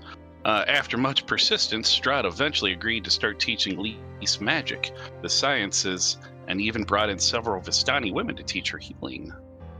As time went on, Lise began to develop feelings for Strahd. God damn it, it always happens, doesn't it? I know Bad it was boys fun. get the girl. Bad boys get the girl. Although she could tell that the ruler of Barovia kept her at arm's length. The journal goes into great detail about the deep sadness she could see in his eyes and the hesitation in his voice when he spoke to her, and the general malaise Strahd always seemed to have whenever they were together. Eventually, Lise discovered the truth that Strahd had been transformed into a vampire, thanks to the magical experiment gone wrong, which also both bound him to and trapped him within the land he ruled. Strahd admitted that he loved her as well, but that he couldn't bear to see another person he cared for died. This is making me feel all kinds of different things for Strahd. He ordered her to leave him, to return to her village, and to make whatever life she could for herself, but Lise writes of her refusing to leave Strahd. She wished to save him from the dark depression that was his existence. Lise made Strahd a proposal, to live as a man with her as husband and wife, and to walk the land of Barovia as a man. She believed that if Strahd could re-find his humanity, his curse would one day be lifted. Strahd eventually agreed, and he built them a home halfway between Doina and Aldra, away from his subjects, but close enough that Lise could interact with them if she chose to. Have we seen that also on the map? Probably. He would probably instruct somebody to look at the map and look for where that building might be. The next few years of journal are filled with details of their life together. Lise set herself up as a healer and herbalist. It's the woman from outside the village. And worked to help those in need while Strahd was away. He still was required to attend to the affairs of his territory, as Lise would describe. She sometimes would go months without seeing him again. Strahd would always return, and Lise described those times as great joy and contentment for them both. The last part of the journal describes Lise discovering she was pregnant and the birth of their child, a son named Alexander. Alexander. Alexander. Oh, it's just spelled interesting. Yeah. That's actually a cool way to spell it. Both of them were surprised by the pregnancy, but Lise just took this as proof of Strahd's return to his humanity. The child is described as growing at an expedited rate, appearing to be a toddler of 3 by his first name day. Her husband believed the child's rapid growth rate was due to him being of mixed heritage. That's a very interesting way to put it. And he started spending more and more time away at the castle in an attempt to find a way to slow down the child's pace. And the last entry of the journal has Lise describing how Alexander's nanny, a woman named Lysaga, was going to take him to Doina to see a fish being brought in so that Lise could have a break and work on an alchemy project she was working on. Lise praises Lysaga in the entry, saying how the old woman treats her son like he was her own. Oh, how the tales you weave, man, or webs you weave. Interesting. Didn't she have a illusion of a toddler in her hut? Sure did. Yeah. And this lease, could that be the healer woman that was outside the village? Did we ever, or was that the statue? There's like a memorial to somebody in there, like out behind this house actually that we're in. Was that the woman that was outside the village? I don't remember. It's been a while since we. Does anybody remember? If not, somebody can roll a history check. Starts with an M, right? I mean, Cog's good at history. Hopefully. 21. Okay. Yeah, that's definitely tickling your memory. What the burgomaster told you was that that there was a healer woman who lived outside of Aldra, some ways, who would help out people when they're sick. The high priest from a nearby village, from that village, yeah, not from a different village, from that village, accused her of being a witch. Told everyone that the Morning Lord had spoken to him and informed him that she was actually a witch and was using her magics to possess and mess with the people of town. So they dragged her away, brought her to the village, and burned her at the stake as a witch.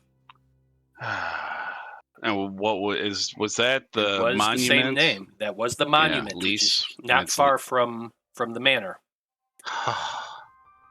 I mean, I guess if Cog's reading all of this out loud, he's just gonna be like, "Oh, okay, this is giving all kinds of bad vibes here." Perhaps Strahd wasn't. I mean, he's still a vampire. But they burned the one person that brought out his humanity to death. Oh, okay. I don't know how we're going to use this information. Did they also get the son? It doesn't. The burgomaster didn't mention anything about a child. Do you think Lysaga took Alexander before, or a little bit before this person got burned at the stake? It said Lysaga took him to. Sure. But that was. Did she possibly still have him while she was getting witch hunted? I mean, he'd look at Irina. Have you ever heard of Strahd having a child? Has there been any? I mean, this is your world. We're just guests. As you're saying this, all of you kind of look up together at Irina, who's been sitting there listening this whole time. Her eyes are filled with tears. They're just streaming down her dust-covered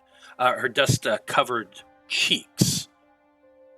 And the most violent sobs are coming out of her. Just like they're silent at first, but as everyone's attention is drawn to her, she just unleashes this floodgate of absolute anguish. Alexander, what happened to my child? I can remember. I can remember.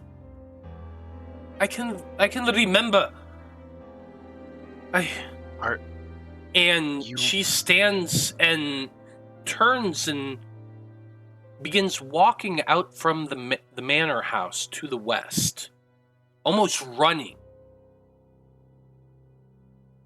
Cog's following. Yeah. Oh yeah. Wait up. Cog's picking up because he remembers when they first saw that monument.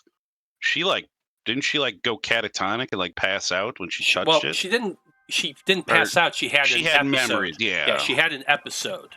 that kind of looked physical, like she was physically the things that are happening to someone Like being she burnt was at being the stake. burnt. She was Yeah. she was reliving that. So she's running, and you're all running, chasing after her to follow, and you see her standing, running up to the she's running up towards the statue, and she just drops to the ground and stares up at it. Please God, tell me that Isaac wasn't her son. Strahd, what did you do? What did you... Oh, and she... She just... You can see her breaking down, these sobs just shaking this small, frail woman's shoulders. And she just crouches there, pouring out some sort of emotion, almost indescribable. And it does not end soon. After about 20 minutes of just lying in the grass, sobbing, ignoring anyone speaking to her, she eventually pushes herself up and wipes her tears away before looking at all of you.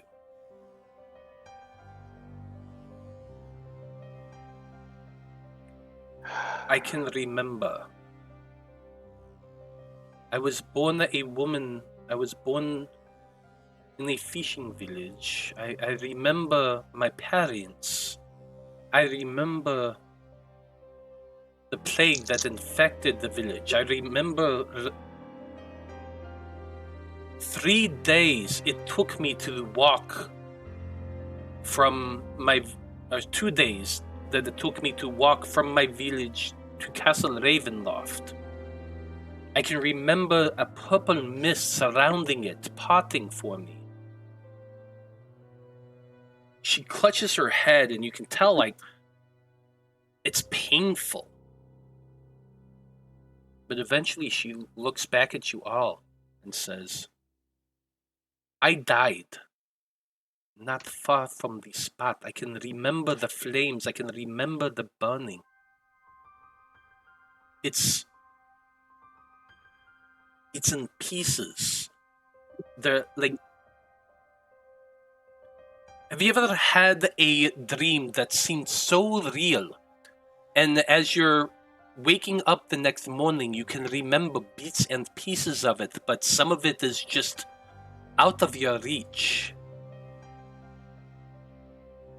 I can remember fragments, learning magic in a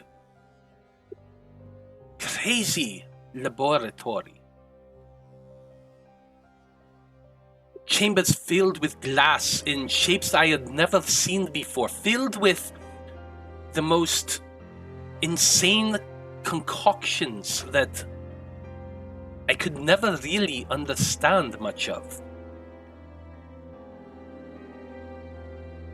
I can remember holding my child. I can remember placing him in his father's arms.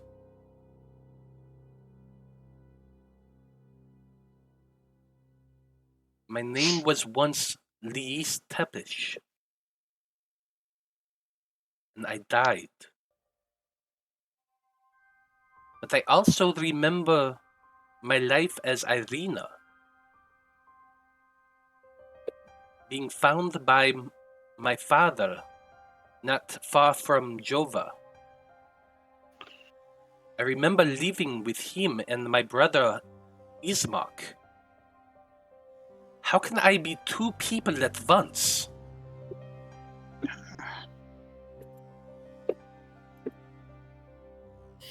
Does your world have the concept of reincarnation?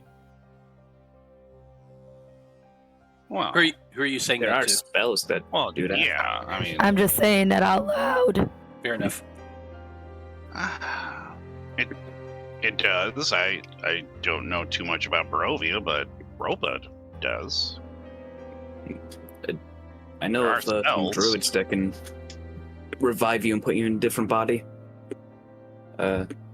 Typically, it's not someone else's, and you kind of remember everything, but I don't think you're in a different body, Strahd. Every time we have met him, he's known you. She kind of reaches back and she has longish red hair. And as she pulls it forward, she looks at it and says, "But back then, my hair was golden, like my child's. Now it is red. Oh, This some body, things may change. I looked down and I remember being older, my hands scarred from years of practicing magic. I remember my belly swelling, my breasts swelling, and yet she like pats her body, Toddler. but there are no signs. Wow. Do you remember, I mean, maybe before all of those years of learning magic, maybe? I mean, details can change, even if you aren't in the same physical body, clearly. Strahd clearly recognized you. Whether he was seeing your physical form, or, as, what we call the soul, he recognized that. I mean, if hear me out. If Strahd is the one that might have reincarnated Louise, then he might recognize, her as Irina. Well, maybe. It depends on the magic that's caused this to happen, but if Strahd was the one that did that, then it wouldn't be Maybe. outside the realm of possibility that he would recognize her. But if he reincarnated her, why would she not be with him? I don't think this is doing. There's a lot of... there's also the question of why did she not remember any of her past life before now? Well, I mean, that's not completely... I mean... she died in a rather violent way. I mean, maybe it's just it was the soul's way of protecting itself.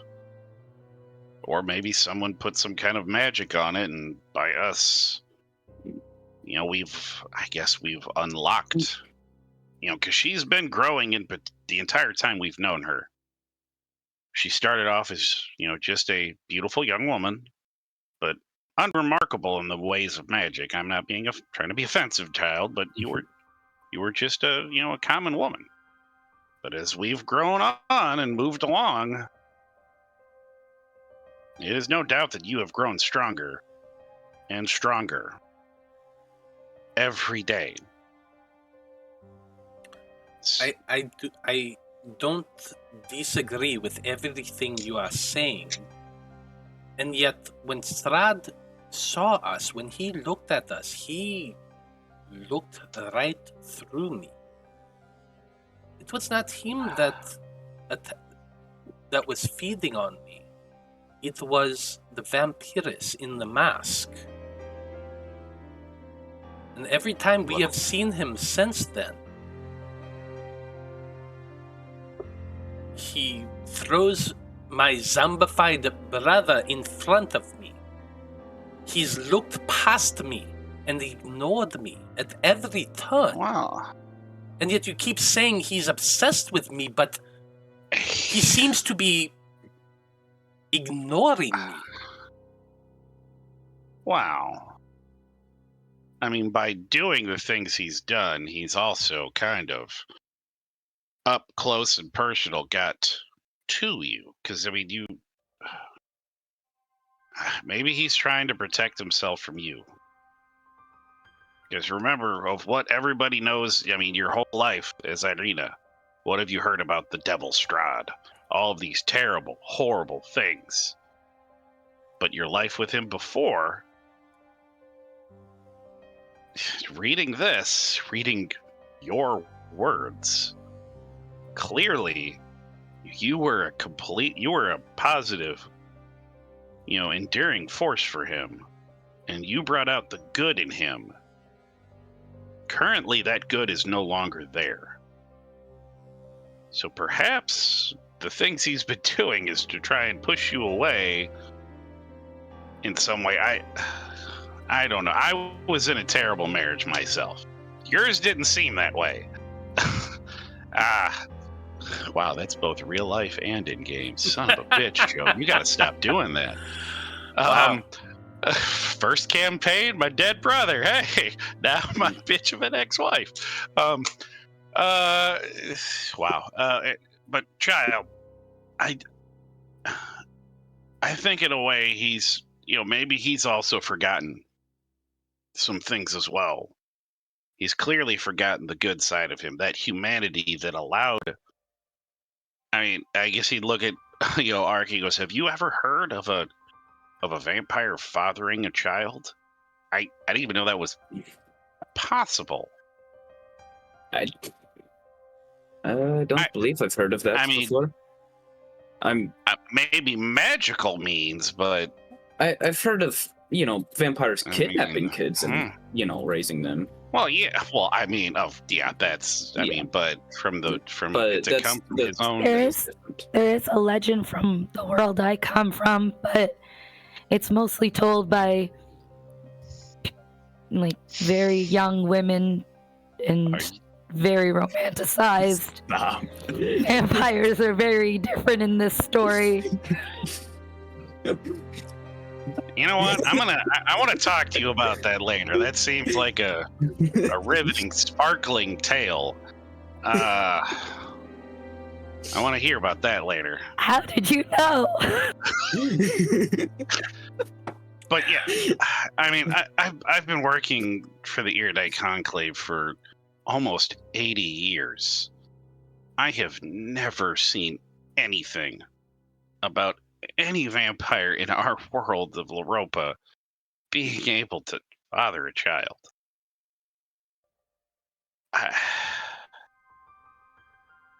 Clearly, you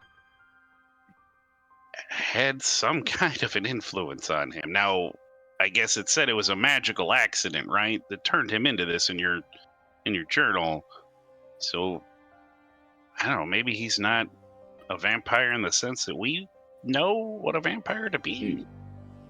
Maybe there's just no, disease of vampirism that is inflicting him. Well, I mean, you can't just merely getting a bite. Yeah, there is that, but I mean, it's not just a 1-to-1. You get bit, you turn into a vampire. You become a thrall, but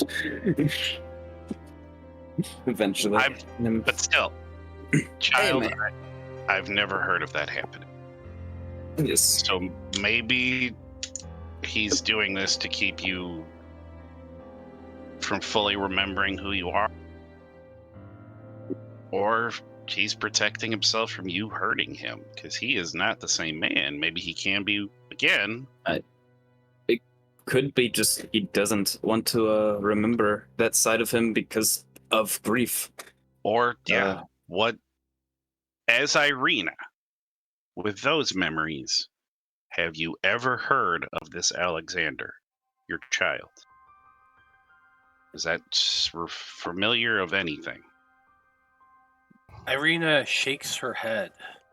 No, I never heard the name before.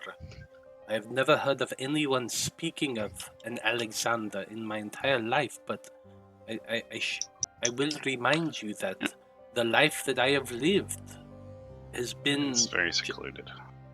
As my father's daughter, just living in the mansion. Another whole wrinkle to this is, why was Urzak so obsessed with you?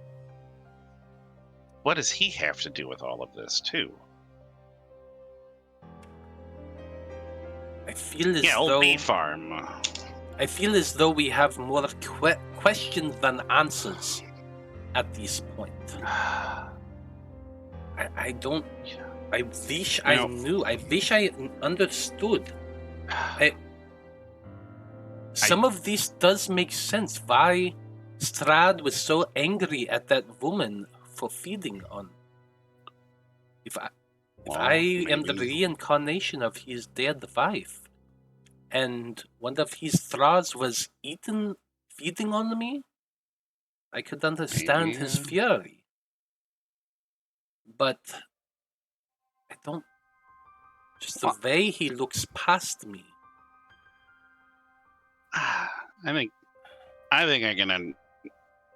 I mean, I never found the true love that it seems like you two had.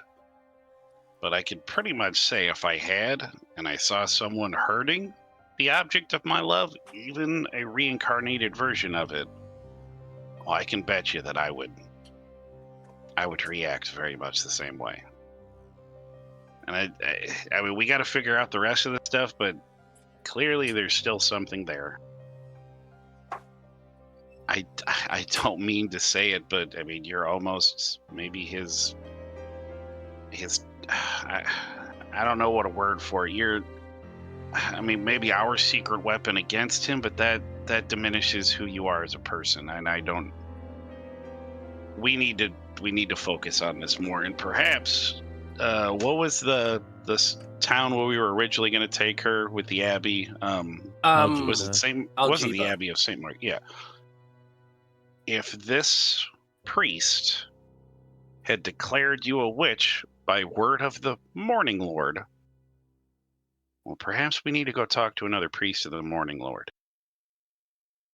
Maybe we can find some information there. Maybe we can find some info about Alexander. But if they're the ones who had Lise killed, maybe they're not the ones that we should be talking to. At least about Alexander. About why they killed her, absolutely.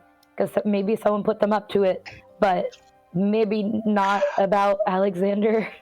Let's not put them back on the trail. I don't know how priests are in your world, but I have known quite a few who didn't truly speak for their lords. I only really know one, and he is quite fanatical and fucking creepy and perverted. Sometimes men of power can. I don't know. This is just personal. I don't know if this is what happened. Maybe he was threatened by a powerful woman doing things, and also that woman just so happened to have a connection to Strahd. Maybe the Morning Lord really did do this and did grant this, but I've read many teachings of his, and I've talked to many of his followers back home. I'm just saying, like, asking Lord. about a dead woman is, yeah, sure, whatever. But bringing up a child that may still be around, maybe let's not, because let's not put a kid in peril. We got this book. We don't have to bring up that. We just feel like, hey, why did your priest burn this woman? You know, now whether or not this father, though, you know, the man that runs the Abbey is going to know, but I mean, he might have some information. It's worth pursuing. Regardless. I'm just saying, let's not bring kids into this. Well, I mean, how long ago? Child, child, you're older than I am. Lise, Irina, you know what? What would you like to be called? I still know myself as Irina. Well, I can remember the life of Lise. That is not who I am anymore. And just knowing from talking to, you know, I guess just Madame Ava having the card. I mean, how long ago was this town destroyed? It's been a while, right? Oh, yeah. It's been over 35 years. So that's Alexander would know. I mean, plus Alexander was growing at such a rate that they were already the age of a small toddler at their 1 year. It's not a child anymore. In fact, Fair I enough. would dare say that they were full grown at a very early age. So somewhere out there is a pale-haired man who kind of looks like me. Well, but maybe. Yeah. I mean, I feel we need to go see this, go to this abbey anyway. Now we have another reason to. Well, we certainly cannot do so tonight. Absolutely not. I guess after we're, having all this excitement, at some point he might have said, like, it's like, what, let's go get our 2 donkeys, Dom and Letty, because, family, that's all that matters. We can't let them be out in the cold by themselves. But I'm assuming we're probably bedding down somewhere around here for the night, it seems. We've been here. Is that a consensus amongst the group? Our friend Danika can create a dome that allows us to sleep in it. That's right. We've got the hut now. Do you have similar abilities? I don't get to have stuff like that. I was acting Ark, not Cobb. Oh. Can't even identify it. my spells are mostly combat focused. I'm not gonna lie. So unfortunately, no, I cannot make a hut.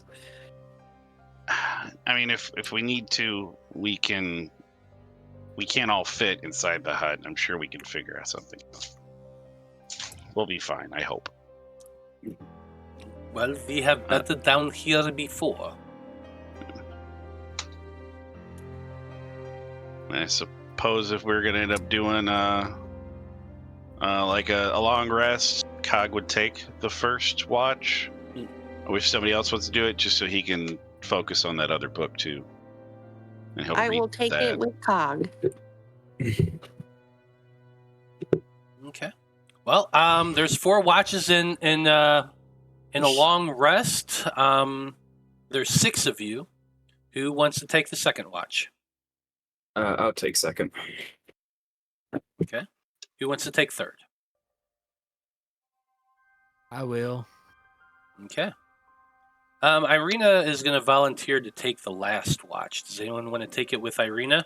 I'll take it with Irina. Okay. Tell her about the sparkly vampires. Yeah, you can tell her all about sparkly vampires and see if that's jogs anything from her memory. For the second book, if there's any kind of wisdom saving throw you want to throw a Cog, he'd use the nat 20 for that. Yes, go ahead and make that. You are going to be making a wisdom saving throw for that. Opening the book, just so you know. I'll use the nat 20 on it. Okay. There was a glyph of warding on there, but with that nat 20, you are not going to be stupefied, which is always a good thing. This is what you're going to read, so go ahead and just read this. According is to another journal, by the way. It's her journal this time, though. All right. According to the journal, Baba Lysaga was a mercenary recruited during the war against a necromancer and lich named Azalan. Her name had been Nanje, I guess, or Nanye? Nanje? Is that yeah. Yeah. Back then, and she was hesitant about her troops' alliance with Strahd, but after the war, her group had been offered a good life in Barovia, or at least a better one than it had previously known. A few years after the war, Nanje discovers an innate connection to magic and seeks out Strahd as a teacher. And due to their history, Strahd takes her as an apprentice, but soon becomes infatuated with her seeming inability. Frustrated. I don't know why I thought infatuated. Frustrated with her seeming inability to learn the way he had. Nanje is eventually forced to flee to Darken, an adjacent domain ruled by the aforementioned Azalan. There she sought out a coven of witches who taught her not only the ways of magic, but also an ancient rite using the blood of goats to extend one's life. That's what the goats are for. Nanjay eventually returned to Barovia nearly 2,000 years after. 100. Oh, Jack, why am I am just a dork with words today. After she had first left it, using the name Baba Lysaga, Nanjay integrated herself amongst Strahd's court, hoping to distinguish herself amongst his servants and finally be recognized as a spellcaster. She served Strahd faithfully for the next 70 years, and it is not difficult to tell from the text of the journal that Lysaga grew more and more infatuated with Strahd with each passing year. The journal becomes rather obsessive at points, hoping and wishing to the dark forces of Barovia that Strahd would finally notice her and make her one of his brides. Wow. Lysaga's heart was broken when, in year 955, a young woman named Elise came to Castle Ravenloft. From her point of view, Strahd became obsessed with the woman, teaching her the very secrets of magic that he had refused Lysaga so long ago, and Strahd banished his undead court to the crypts underneath the castle, even the brides he had taken over the years, and only paid attention to this fledgling mage he had taken in as a pet. That's rude. Insult turned to injury when Strahd announced he would be leaving the castle to live a modest life with a mangeling in a in a cottage.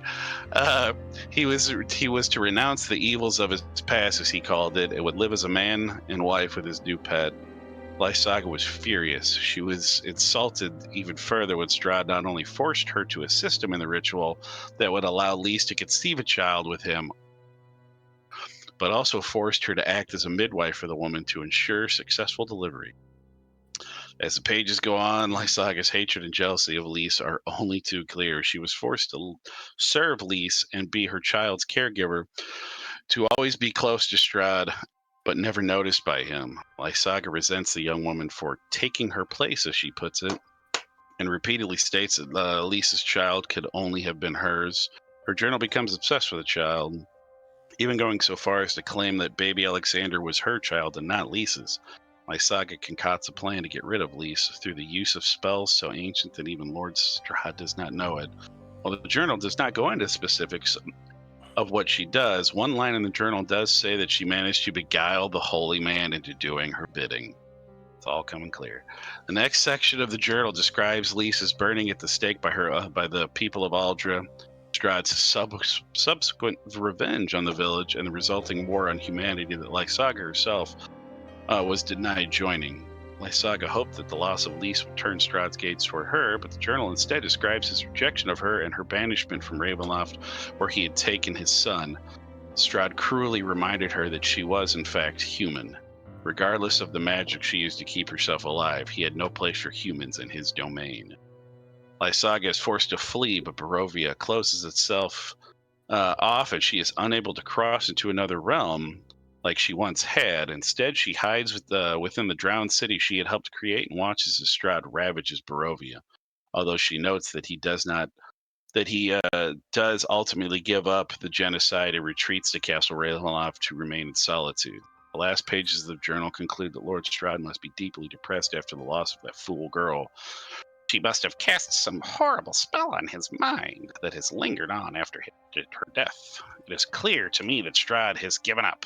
He wishes to die, and there's nothing I can do to help him.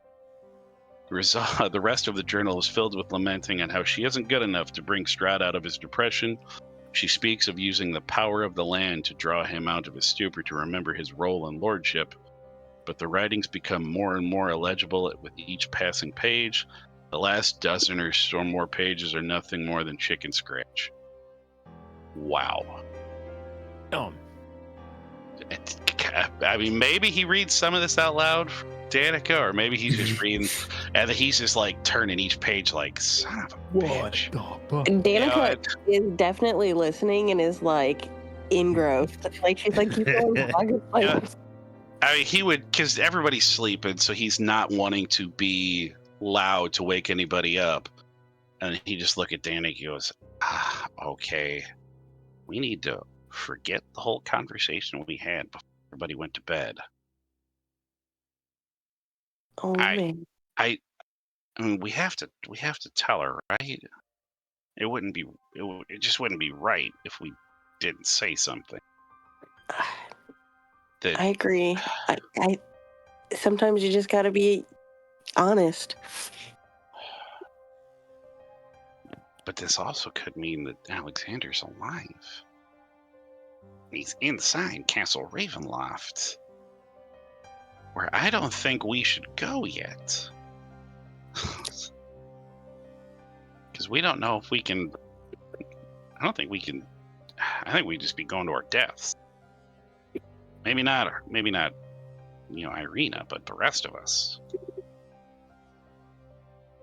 I don't know, maybe me he'd keep as a pet. He seemed to be intrigued by he seemed to be intrigued with my, my thirst for knowledge, and so maybe he wouldn't kill me, but the rest of you, it'd be terrible. No, I mean, whatever you're into, Cog. Yeah, I will say this whole time, ever since that one conversation, actually in this very manner, was where he invited everybody to dinner, and he was like, Cog, I'm not gonna lie, Cog got a bit of a history boner just talking to Strahd. So he's almost like, God, maybe he'd turn me and I could live forever as one of his be Cog and Strahd, buddy cops. But back to all seriousness. One shot now of that. A one shot of that? Now. Yeah, we fill out the rest of our crew. We go off and we run roughshod over some other land. Yeah.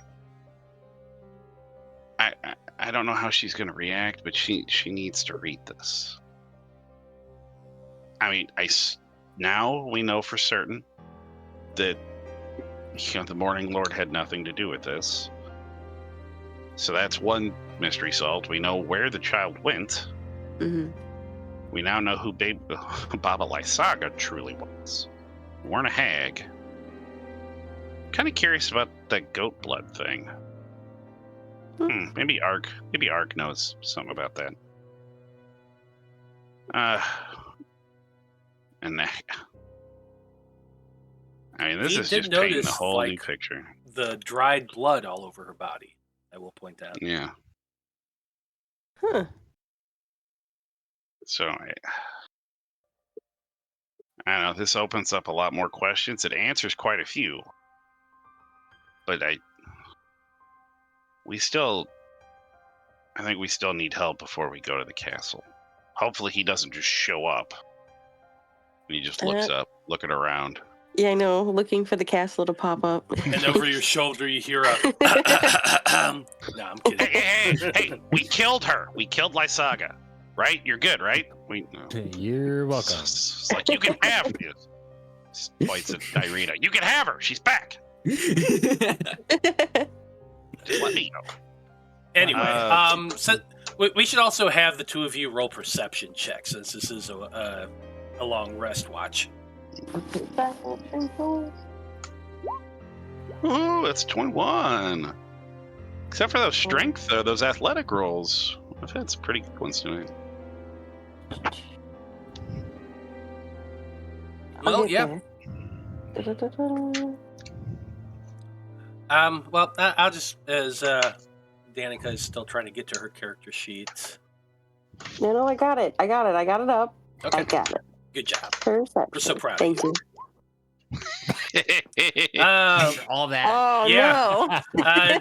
Danika has just been completely engrossed with the journal, and fortunately, Cog, you've been a lot more watchful during this time as the two of you have been talking, but nothing has stepped out of the shadows. No, there is no Strahd waiting for you or anything like that. It's actually a clear night, and other than you can hear the bleating of the goats from the pen outside, the rest of the night is quiet. Danika was Gonna so make- hooked, like reading Baba Lysaga's journal. She like turns to Cog and she's like, "This is better than some of those back room books you can get back in Europa." Ironically, he's gonna be like, you know what? I've never read any of those. Maybe if we get back home, you can show me a few of those. Insight check. You know what? I want him to fail. Oh, you would have to write it. Yeah, she would have to. I guess I could do a deception. I'll do deception. There you go. So now if you want to do a quick insight, Let me check. Let me. see if he's ever read any of those smut novels. 18. He's totally read Definitely. those. Yeah, he's definitely. He's currently writing one about Urzak in frickin' Vide. Yeah. That is true. Like the back cover where they got all the artist info, it's gonna be like a portrait of him with like flowing blonde hair laying out like, with muscles and shit. No, but it's going to look like George from Seinfeld in his photo shoot. Exactly. But you know what? Hey, people still wanted George. So cured meats. That's all I gotta say. Cured meats. See, but yeah, I mean, I guess as he goes to wake up, I think it was what Ark was taking the second one. Yeah. Yeah. He's gonna like because he knows she's gonna be doing the last one. He's just gonna kind of tear a piece of paper out of one of his books that he's got, and he's just gonna write a note on that, and he's like, Irina, I think you need to read this. And he's just gonna kind of like fold it up, and maybe just gently tuck the book kind of under her arm, the journal, and then he's gonna lay down and go to sleep. Okay. Ark is gonna be like, oh, okay.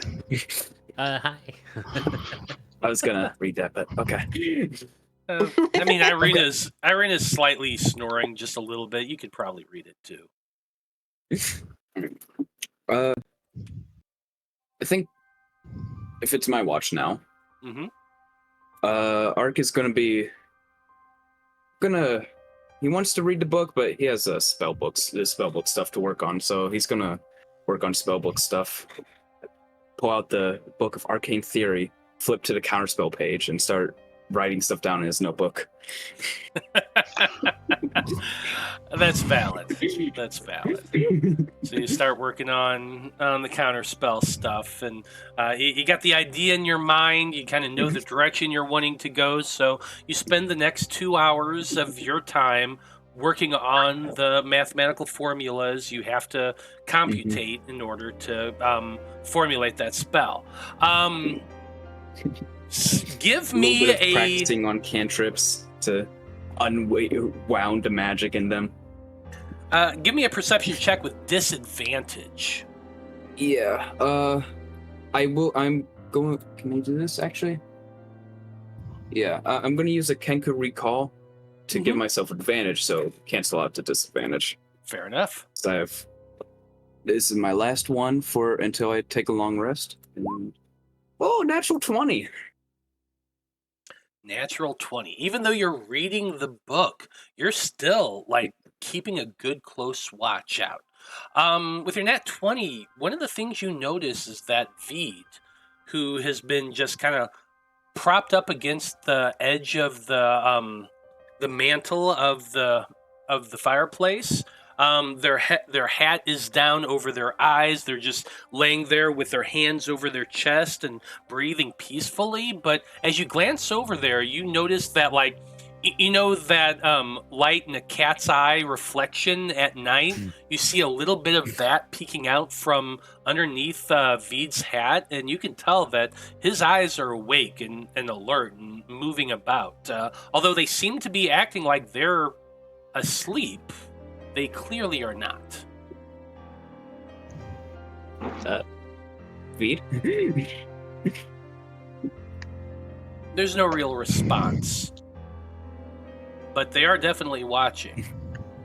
Okay, However, well, other than noticing that. that, and you can also hear the goats making their noise a little bit in the pen, just kind of shuffling a little bit. It's late at night, so they're sleeping, but there's like a little motion and stuff like that, and you probably notice a mouse coming out of a hole to investigate the sounds of what's going on. But other than that, your watch is extremely peaceful. You are able to finish the book, and I imagine you probably return it to next to Irina. Yeah. So, you do that, and you go wake up the next person who is taking a watch, which I believe is Urzak.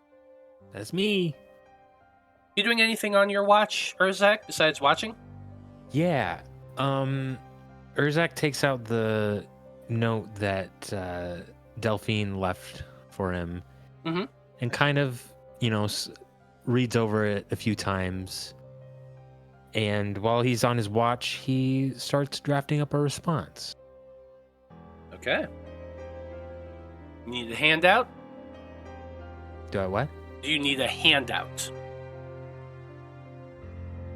Like on roll 20 to like actually write anything to give her. That's what I'm asking. Sure.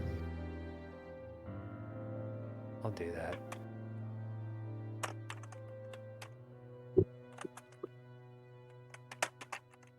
Okay, I assume you don't want to deal with that right now. So, go ahead and give me your perception check while you're working on that.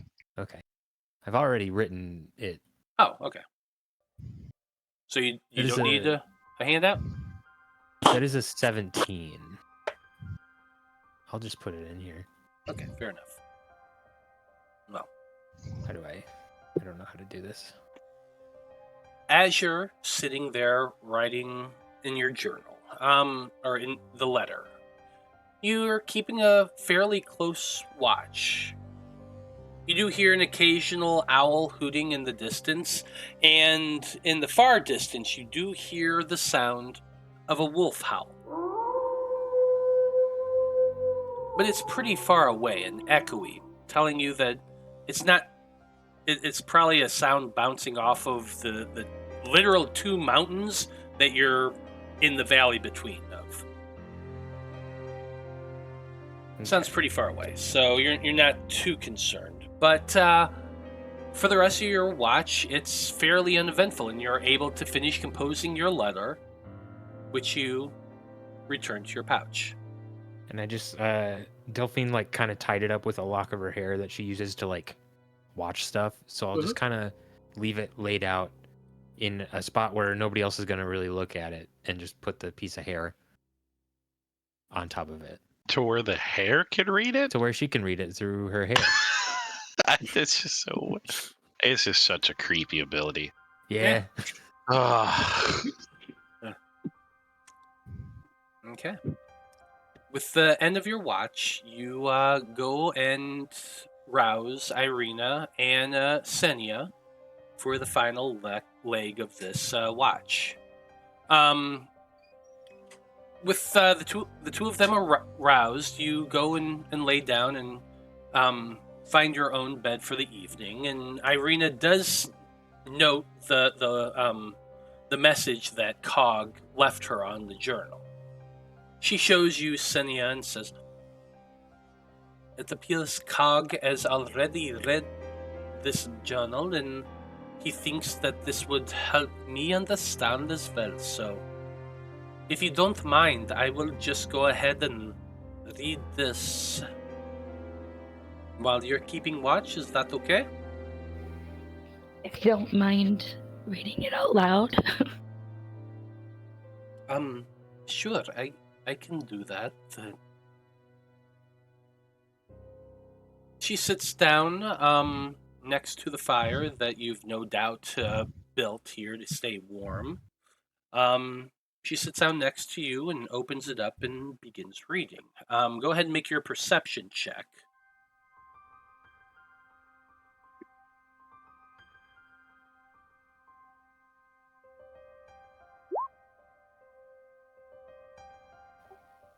Lucky number 13. She does begin to read the journal to you. Do you do anything else during your time?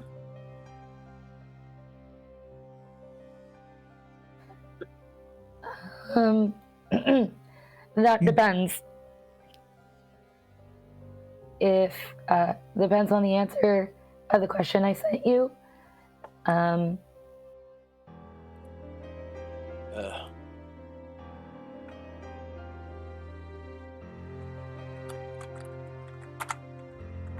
No.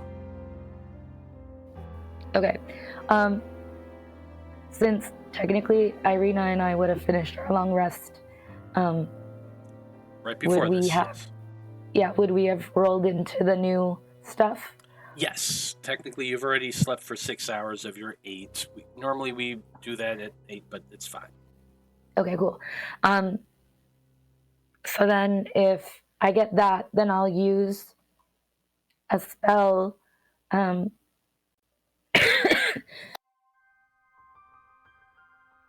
COVID sucks. Yeah. I'll use a spell. I'll use ascending. Just because there's been a lot going on, and I want to see if I can contact the people who are important to me. Okay. I'm in a whole new world, dude. So you're attempting to cast ascending to your people across the Vale. You can go ahead. If you like, you can go ahead and send me that. Yeah, I sent it. It's not really much to role play with characters that are not in game. So yeah, I'll just send it to you. Yeah. Okay. You cast your spell and send out the sending. That's about it. Yeah. Okay. So then, while Irina is distracted reading the journal, I'm gonna go ahead and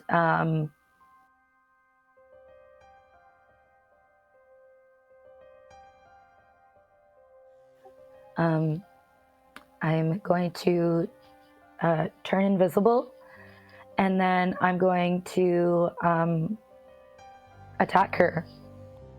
Roll your attack with advantage.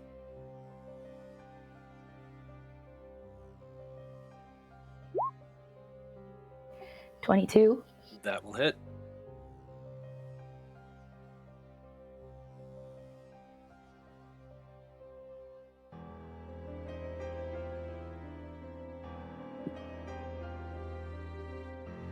Come on, why isn't it doing the thing? Okay. So This is 7 a points. critical, by the way. Oh, okay. So I double these. Cool. So then 24 points of my psychic blades and sneak attack, and 14 points of piercing. And I'm actually going to pump both my bardic inspirations in there to give it an extra 2d8 damage. Okay. Roll that as well.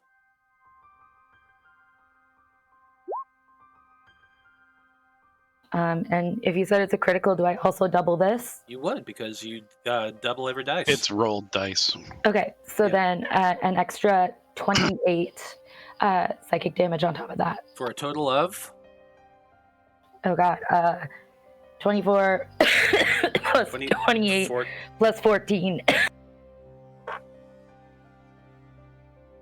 42 plus 24, 66. 66 points of damage.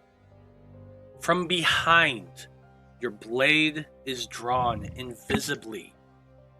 And from Vide's perspective, lying there on against the mantle, he would see Ksenia turn invisible. And then a blossom of crimson form on Irina's chest, blooming outward as the young woman gasps her final breath Uh, and falls down to the ground. Not to take away from this moment, my manifest mind is still around. That's fine. That's fine. Your book is around and is still conscious, but has no way to react to this right now. I know. Sorry. In that moment, Vide sees Ksenia disappear. A blossom of crimson flow out from Irina's chest, and her death rattle as she slumps forward. Because that is more than enough damage to take her out. And that... I would give her a second stab just to make sure that there's no coming back. Yeah, go ahead and roll that just so we're clear on the damage.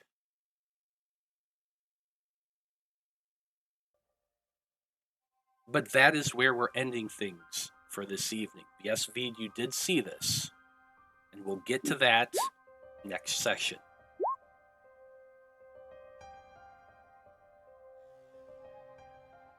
That's a coup de grace, so that would be doubled as well, by the way.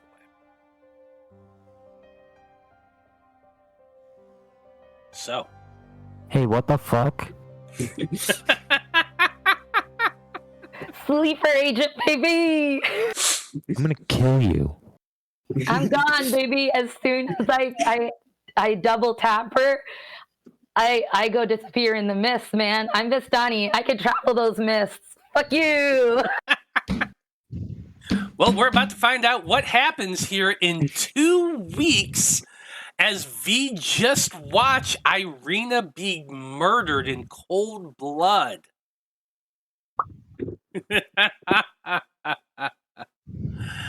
But hey, well done, everybody. Guess what? You just leveled up. So that's fun.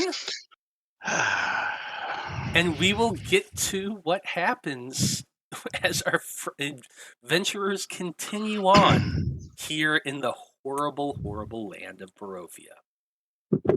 So, thank you to everyone who watched this evening. We very much appreciate you tuning in and hanging out with us. Come back in 2 weeks. I don't think Irina is, but we'll find out here on Sonnet of Blood. Now, as always, I like to go around the table and have our poor confused cast tell us who they are and where we can find them on the internet. And Joe, you're the one who did the recap, so why don't you go ahead and go first? Well, I was Corwan Oliver Goodwood tonight, as I am every night. I'm also on the same Monday as this week that we do this show. We didn't do it this past Monday, a couple days ago, because too many people were sick. But I am also Zoldos Vonnegut in our Aether Shanties campaign. And things are crazy over there. 3 of us out of the 5 decided to attack a warehouse that had zombies and shit going around it. I think we got away. We lucked out, got away, but who knows what's going to happen. 2 of our people are in a completely different part of the city. They have no idea where we are. So it's all kinds of fun. But I am Blood from Stone on Twitter, just fighting with conservatives right now. Always fun. That's how Okay, Brandie, why don't you go ahead and go next? Hi, I'm Brandie. You can find me here every other Wednesday playing Vide on Curse of Strahd. And then the following Monday playing Mako on Aether Tech Wars. Otherwise, I'm on the socials as River Dragon 82. That's River with a Y. And that's about it. Natalie, you're up next. Hi, I'm Natalie, and you can find me here every other Wednesday playing Curse of Strahd as Danika. Heck yeah. Marty, you're next. I'm Marty, and for the next 2 weeks, I'm going to be sitting right here planning my revenge. Valid. Ark, you're next. Hi, I'm Matthew. I'm here sometimes playing this weird wizard. I'm also here on Mondays sometimes playing a weird kobold in the Pathfinder game, and yeah, I'm having fun. Fun times. I'm also planning revenge, even though I don't know this person. Speaking of revenge and that person, Alyssa, how's it going? It's going. Yeah, you can find me on Instagram at Alyssa Crochets, where I have some of my nerdy shit that I make on there. I'm open for commissions.